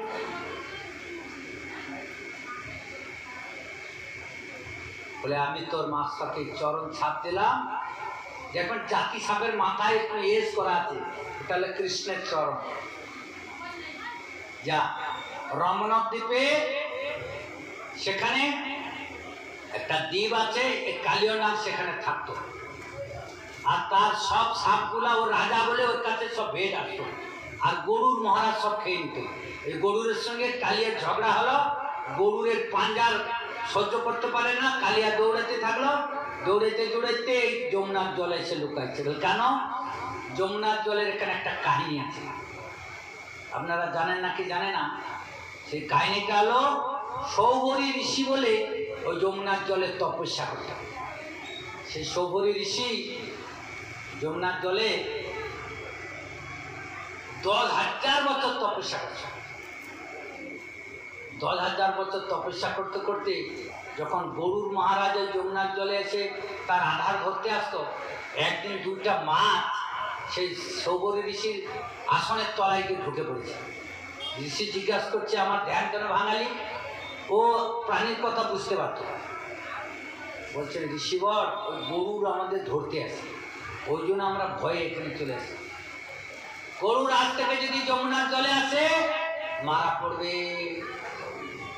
অথচ গরুর তো সে পক্ষী, তার তো সর্বত্র ঘুরে বেড়ায়, যে গাছের পাখিগুলা, তার কোনো নিয়ম আছে যে এই ডাইনে যাবে না, বাইরে যাবে না, পূর্বে যাবে না, পশ্চিমে যাবে না। গরুর সেই জন্য রমণক দ্বীপে গেছি। আর সৌভরী ঋষি গরুর আর আসে না। তখন রমণক দ্বীপে যখন গরুর কালিয়ানাগের আধার খেলো, তখন কালিয়ানাগকে তাড়া করলো, কালিয়ানাগ এসে ওই যমুনার জলে ঢুকে।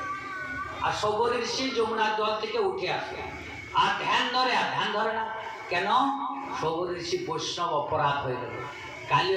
গরুর বিষ্ণুর সেবক বাহন, গরুর বিষ্ণু হলো, গরুর হলো বৈষ্ণব। বৈষ্ণব অপরাধ হওয়ার সঙ্গে সঙ্গে ভজন নষ্ট হয়ে যাবে। আর সৌভরী ঋষি ধ্যান ধরে না। উপরে আসার পর মানধাতার কোথায় মেয়ে পাওয়া যায়, কোথায় মেয়ে পাওয়া যায়, মানধাতার রাজ্যতে গেল। মানধাতার 50টা কন্যা ছিল।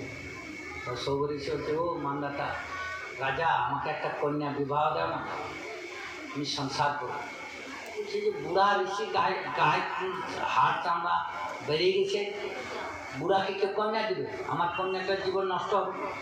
তখন যাও, আমার অন্ধর মহলে কন্যা আছে, ওখানে যাও। সৌভরী ঋষি বুঝতে পেরেছে আমি বৃদ্ধ বলে, তখন তার যোগ বল খাটাই দিল, সুন্দর জোয়ান পুরুষ হয়ে গেল। 50টা কন্যা ছিল। প্রথম কন্যাটা দেখছে, বলে, আরে ও দিদি, এই যে মহাপুরুষটা আসছে না, এইকে আমি বিয়া করবো।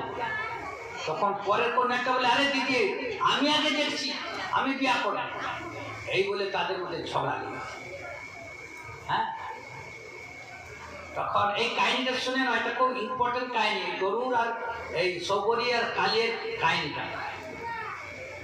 তখন সৌভরী বলে, আর তোরা কয়জন আছিস? বলে, আমরা 50 জন। বলে, সবাইকে বিয়া করবো। সৌভরী 50টা কন্যাকে বিয়ে করে, প্রত্যেকের গর্ভে 10-10টা সন্তান হচ্ছিল। তাহলে 50 10-এ কত? 500 না কত? 500 হয় না? 500টা সন্তান। 10 বছর হয়ে গেল। তখন তার অপরাধ খণ্ডন হয়ে গেলে তখন আরে আমি তো ভজন করতে আসলাম, আমি গৃহস্থী কেন হলাম? ওই যে বৈষ্ণবকে কষ্ট দিচ্ছে, পরে আবার ভজন করতে চলে গেল। ওইদিকে কালিও না, তিনি আগের জন্মে একজন সাধক ছিল। এই কালিয়নাগের কথাটা শুনে না, ইম্পর্টেন্ট কথা এটা। আগের জন্মে সাধক ছিল দুই গুরু ভাই, অশ্বশিরা আর বেদশিরা। দুই গুরু ভাই তপস্যা করতে গেল একটা পাহাড়ে। একটা গুরু ভাই আগে গেছে, তখন পরের গুরু ভাইটা পরে গেছে, বলে তুই এই পাহাড়ে না, অন্য পাহাড়ে যা। বলছে তুই কাকের মতন কেন পাও পাও করিস? বলে তুই কোনো সাপের মতন কেন হিংসা করিস? বলে তুই সর্প হয়ে যা, বলে তুই কাউয়া হয়ে যা। এই দুই গুরু ভাইয়ের মাঝখানে ভগবান প্রকট হয়ে গেল। বলছে তোরা তো দুইজন আমার ভক্ত, দুইজনে অভিশাপ দিয়ে দিলি, তুই কাউয়া হয়ে যাবি, তুই সর্প হয়ে যাবি, ঠিক আছে, তুই সর্প হয়েও আমার কৃপা পাবি, তুই কাউয়া হয়েও আমার কৃপা পাবি। এই জন্য রামলীলাতে কাক ভূষণ দিয়ে কৃপা পাইছিল, আর কৃষ্ণলীলাতে সর্প হয়ে ভগবানের চরণ পেল। এখন কালিয়নাগের পত্নীগুলো বলছে, মহারাজ প্রভু আমার স্বামী খুব পুণ্য করেছে, যে এত দুষ্ট এত খল হয়েও ভগবানের চরণ তার মাথায় পড়লো, এটা বড় পুণ্যের কথা। তখন বলছে যে শাস্ত্রগ্রন্থে কালিও কোন পুণ্য করেছিল? আগের জন্মে কালিয়া একটা রাজা হয়েছিল। সে রাজা একটা ভক্ত ছিল, মন্দির বানাইছিল, মন্দিরের পূজারী নিযুক্ত করে দিচ্ছে, আর সেই পূজারী ফুল ফুল থেকে বাগান করে দিচ্ছে। ফুল বাগানে একটা বৈষ্ণব এসে বসেছিল, সে বৈষ্ণবের পায়েতে কুষ্ঠ ছিল। পূজারী এসে মহারাজ বলে, মহারাজ তাহলে বাগানে খুব পচা বন্ধ করেছে, তাহলে পচা বন্ধ করেছে, তাহলে দেখো তো না, একটা ভক্ত বসে আছে, তার পাগুলো পচা। রে ভক্ত তুমি অন্য জায়গায় চলে যাও। বলে আমি চলতে পারি না। তখন সেই রাজার আদেশে সে পায়দা তাকে উঠায় নিয়ে অন্য গাছের গোড়ায় রেখে আসতো। সেই অপরাধে রাজার হৃদরোগ হয়েছিল। কত ডাক্তার দেখায়, কবিরাজ দেখায়, আর রাজার হৃদরোগ ভালো হয় না। শেষ পর্যন্ত রাজা কবিরাজ আনে, একটা কবিরাজ বলছে আমি তোমার হৃদরোগ ভালো করে দিতে পারি, তুমি তোমার দক্ষিণ দিকের সরোবরে একটা হংস জলের মাঝখানে আছে, ওকে যদি আনতে পারো, ওকে মেরে তোমাকে ভালো করাবো। কারণ হংসটা আসে না, লোককে জিজ্ঞাসা করছো হংসটা কি করে ধরা যায় না, ও যদি প্রসাদ দাও আর সাধু দেয় তাল চলে আসে। ব্যাধকে পাঠালো, ব্যাধ ধরতে পারে না, বলে মাথা মুড়ায় সাধুর বেশ ধরলো, গেরো কাপড় পরে গেরো রং বানালো আর পৈতা বানালো, প্রসাদ কিনে নিয়ে এসেছি, তুলসী দিয়ে প্রসাদ বানালো, আর ডাকছে আয় আয় খেয়ে যা, প্রসাদ খেয়ে যা, আয় আয় খেয়ে যা, প্রসাদ খেয়ে যা। যখন সে হাঁসটা দেখছি, দেখে আসলো, প্রসাদ খাচ্ছে, ব্যাধরা পিছন দিকে ধরে ফেলেছে। বলে ব্যাধ তুই আমাকে ধরলি কেন? তুই তো সাধু, কপট কেন? বলে আমি আমি আমি সাধু না, আমি ব্যাধ। বলে কেন ধরবি? না ওই রাজাকে প্রাণ বাঁচাবো, রাজার অসুখ হয়েছে। বলে চল, তো আমাকে মারবে না, তো রাজাকে আমি ভালো করাই দেবো। রাজবাড়িতে নিয়ে আসলেন, অনেক সভাসদ বসছে। সেই পক্ষীরা বলছে, হে মহারাজ তুমি বৈষ্ণবের চরণ ধরা জল খাও, তোমার হৃদরোগ চলে যাবে। তখন সব ভক্তকে পাঠাই দিল, কোথায় বৈষ্ণব পাও, তার চরণ ধরা জল নিয়ে আসো। এখন ঘুরতে ঘুরতে বৈষ্ণব আর পায় না, বৈষ্ণব আর পায় না, খুঁজে খুঁজে সব লোক চলে আসলো। তারপরে সেই যে বৈষ্ণবটাকে কাছে করে রেখে আসলো, সেইখানে গেছে, তার পা গুলা পুঁজ হয়ে গেছে, পোকা হয়ে গেছে, আর কিছু নাই। তখন রাজার একদম সেবক গেছে, ঘটিতে জল নিয়ে, বলে মহারাজ একটু জল দাও না, চরণ ধোয়া জল। বলছে দেখো আমি বৈষ্ণব নই, দেখো না আমার পাপের ফলে পাগুলো আমার পচে গেছে, আমি নড়তে পারি না, আমি বৈষ্ণব নয়। কিন্তু রাজার তো অসুখ হয়েছে, ভালো করতে হবে বলে ঘটির মধ্যে না পাটা হিলাই দিছে, দেখে যে দু একটা পোকাও চলে গেছে, আর একটু মাংসের টুকরাও চলে গেছে, একটু রক্তও চলে গেছে। সেই জলটা নিয়ে আসছে, সে সবার মধ্যে নিয়েছে, রাজার হাতে দিচ্ছে। রাজা দেখছে কি একটু বৈষ্ণবের চরণ ধোয়া জল, লাল, একটু মাছের টুকরাও বেশি আছে। পোকাও এটা হিলিং করছে, এটা আবার কেমন করে? আমি ভিতরে গিয়ে খাবো, ও পক্ষীরা বসে আছে। সভা থেকে ভিতরে গেল, কেন রাজার অসুখ হচ্ছে, অসুখ তো ভালো করতে হবে। ডাক্তারবাবু অনেক সময় তিতা ওষুধ দেয় না, বাচ্চাকে খাওয়ানোর জন্য পেটে কৃমি হয়ে গেছে, খাইতে চাইবে না, মুখটা ধরে তাকে প্রলোভন দেখা, এই মিষ্টি দিব খা, ভালো করে তো কাপড় কিনে দেবো, ভুলকি দেখে খাওয়া। রাজা তো বাচ্চা না,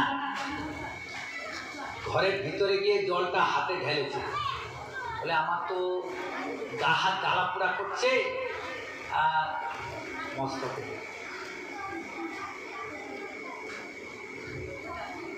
মস্তকে দিয়ে আর সারা শরীর শীতল।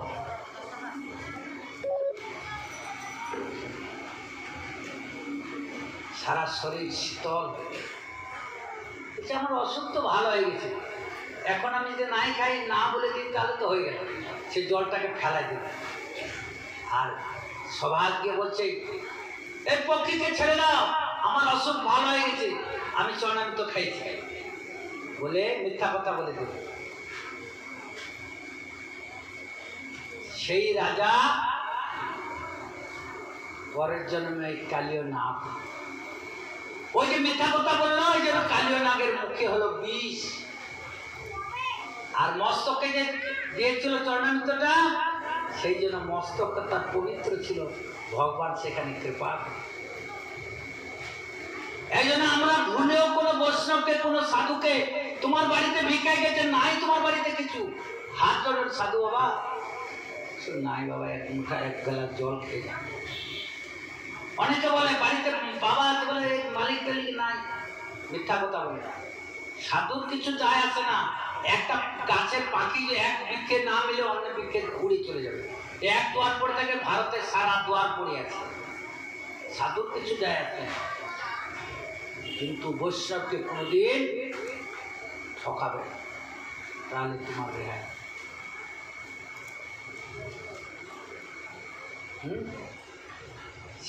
সেই হলো কালীয় নাগ। তার স্ত্রীটা বললো, আমার প্রভু নিশ্চয় কোনো মহাপুণ্য করেছিল, এই জন্য ওখানে দেওয়া আছে ভক্তপদ ধূলি, ভক্তপদ জল, ভক্ত ভুক্ত অবশেষ 3 সাধনের বল। এই 3 সেবাইতে কৃষ্ণ প্রেম হয়, পুনঃ পুনঃ সর্বশাস্ত্রে পুকারে। গোবর্ধন লীলা হলো, এরপরে কৃষ্ণ জল কেলি নৌকা বিলাস আদি করবে, হ্যাঁ, বেণুগীত, ভ্রমর গীত, এই সমস্ত গীত করতে করতে কৃষ্ণ, বেণুগীতটা খুব সুন্দর কৃষ্ণের, দশম স্কন্ধে বেণুগীত।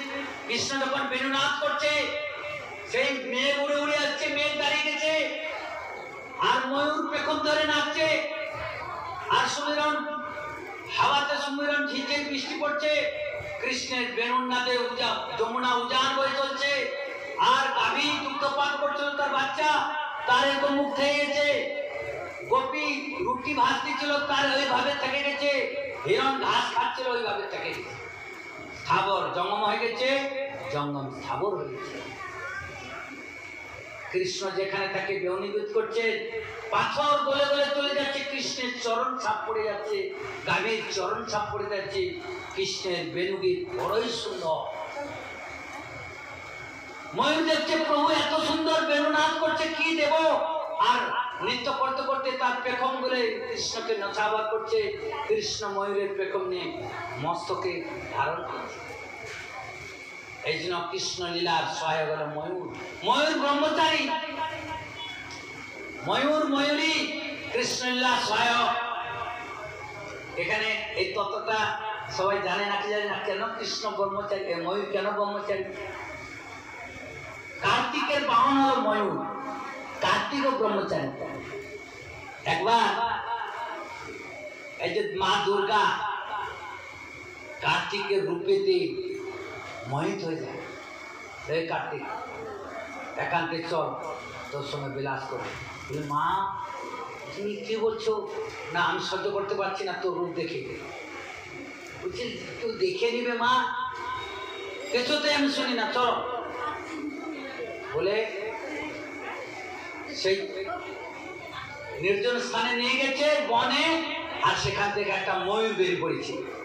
তখন দুর্গার রাগ হয়েছে, দুর্গা আর কার্তিকের সঙ্গে মিলন হতে পারলো না, দুর্গা ও ময়ূরকে অভিশাপ দিল, আর কার্তিক ময়ূরকে বাহন বানায়। বলে তাহলে ওদের সৃষ্টি হয় কি করে? ওই যে প্রেক্ষণগুলো হয় না পুরুষ ময়ূরের, স্ত্রী ময়ূরের না, ও যখন বৃষ্টি হয় আনন্দে নাচে আর হাঁ করে করে পক পক পক পক করতে থাকে, ওর চোখ থেকে ধারা বেরোয় আনন্দে, আনন্দ ধারা। আর ময়ূরী সুযোগ বুঝে ওই আনন্দ ধারাটা পান করে নেয়, তখন তার সন্তান। নাহলে কৃষ্ণ আর একটা নিত্যধামে বিরজার সঙ্গে লীলা করতে করতে কৃষ্ণ যখন খবর পাওয়া যায় রাধারানী তখন রেগে যায়, তখন বিরজা নদী হয়ে যায়, কৃষ্ণ সর্প হয়ে যায়। রাধারানী গিয়ে দেখে কেউ নেই, তখন অনুভব করে দেখে কৃষ্ণ সর্প হয়ে ঘুরছে, বিরজা নদী হয়ে গেছে, রাধারানী ময়ূরের রূপ ধরে ঠোকর মারছে। কৃষ্ণ তখন আবার পূর্ব লীলাতে এসে রাধারানীকে ময়ূরটাকে মস্তকে, তো অনেক কথা আছে। এই জন্য কৃষ্ণের মাথায় যে ময়ূর পাখার কেন শোভা, এর বিরাট মহিমা। ময়ূর পাখা যে ঘরে থাকবে সেখানে সর্প আসবে না। তো কৃষ্ণ লীলা তো বহু কথা, এখন সমাপ্তি করব না সেই নিয়ে যাব? আমার প্রভু তো বলছে অনেক রাত হয়ে গেছে, কথা তো অনেক, মাথুর বিরহ আছে, রাসলীলা আছে, কংসবধ আছে, রুক্মিণী বিবাহ আছে, কালকে এগুলো শোনাবো। কেন অনেক অনেক জোর জবরদস্তি করলে হবে না, মায়েদের তো বাড়ি ঘর আছে। হ্যাঁ, অতএব এখানে রহিল কণ্ঠের অমৃত লহরী, বদন ভরে সবাই একবার বল হরি হরি হরি।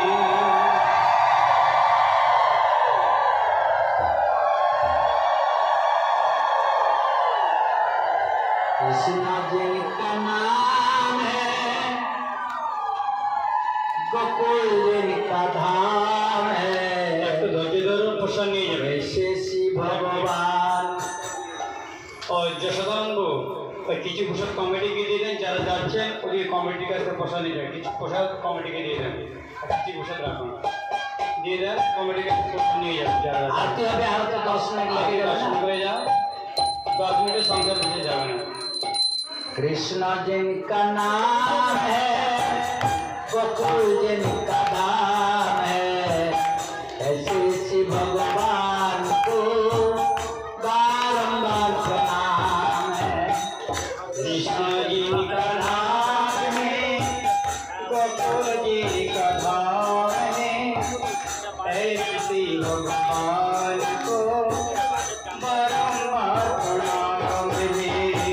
सुधा जिनका मैया है, नंद की भैया है, ऐसे शिव भगवान को बारंबार प्रणाम है। यशोदा जी की मैया है, नंद जी पपैया है, ऐसे भगवान को बारंबार प्रणाम है। कृष्ण जिनका नाम है गोकुल जिनका धाम है, ऐसे शिव भगवान को बारंबार प्रणाम है। कृष्ण जी का नाम है गोकुल जी का धाम है, ऐसे भगवान को बारंबार प्रणाम है। माया मंदिर संगे लागू बोले भगवान को पीछे बारंबार प्रणाम है। नंद जी भैया है, जसोदा जिनकी मैया है, ऐसे शिव भगवान को बारंबार प्रणाम है।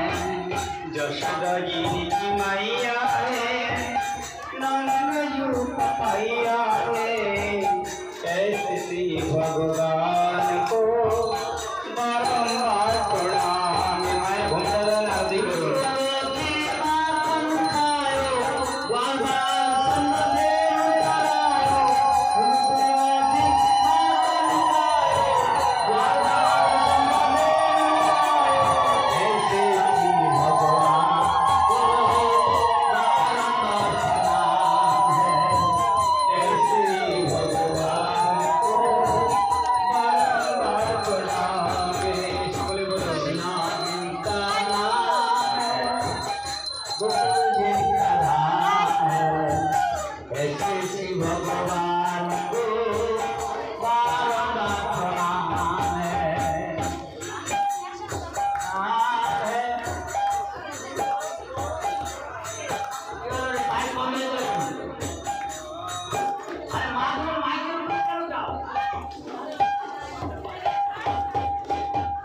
कृष्ण जिनका नाम है गोकुल जिनका धाम है, ऐसे श्री भगवान को बारंबार प्रणाम है। कृष्ण जिनका नाम है गोकुल जिनका धाम है, ऐसे श्री भगवान को बारंबार प्रणाम है। ऐसे श्री भगवान को ये बार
हरि नाम जय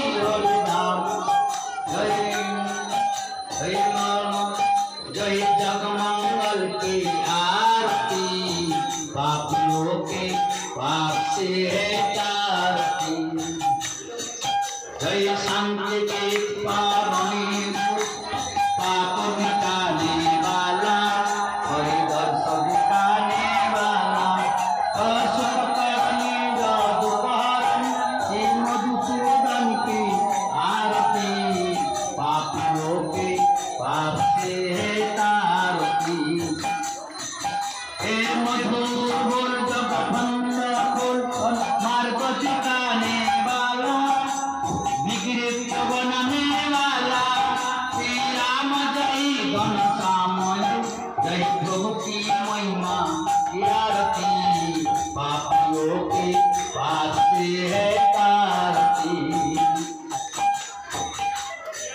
श्री भागवत भगवान की है आरती पापियों के पास से है तारती गोविंद बोलो हरि गोपाल बोलो गोविंद बोलो हरि गोपाल बोलो राधा रमण हरि गोविंद बोलो राधा रमण हरि गोविंद बोलो गोविंद बोलो गोपाल बोलो गोविंद बोलो गोपाल बोलो राधा रमण हरि गोविंद बोलो राधा रमण हरि गोविंद बोलो हरे कृष्णा कृष्ण कृष्ण हरे हरे हरे राम राम राम हरे हरे हरे कृष्ण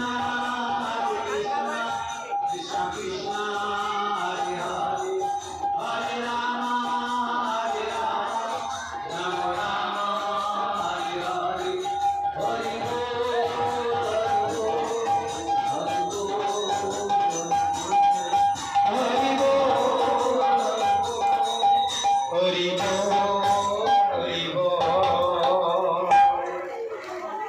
जय श्री श्री गुरु गौरांग गंधर्विका गिरधारी अरे प्रसाद गुलो देवी একটু বাইরে দিকে যাও না की जय परम गुरुपाद पद्म नितलाश भान गोस्वामी महाराज की जय नितलाश पर्यटक गोस्वामी महाराज श्री त्रिविक्रम गोस्वामी महाराज की जय जय नितलाश भक्तिवेदांत मधुसूदन गोस्वामी महाराज की जय अनंत कोटि वैष्णव वृंद की जय जाना बाबा रे आज के आनंद की जय जय कृष्णेर माखन चौर्य लीला की जय जय परम भगवती भक्तवंद निष्किंचन महाराज की जय जय भोक्साडंगा भागवत सेवा समिति कमिटी की जय जय भागवत सेवा पंचम दिवस की जय आभार कबे काल के आभार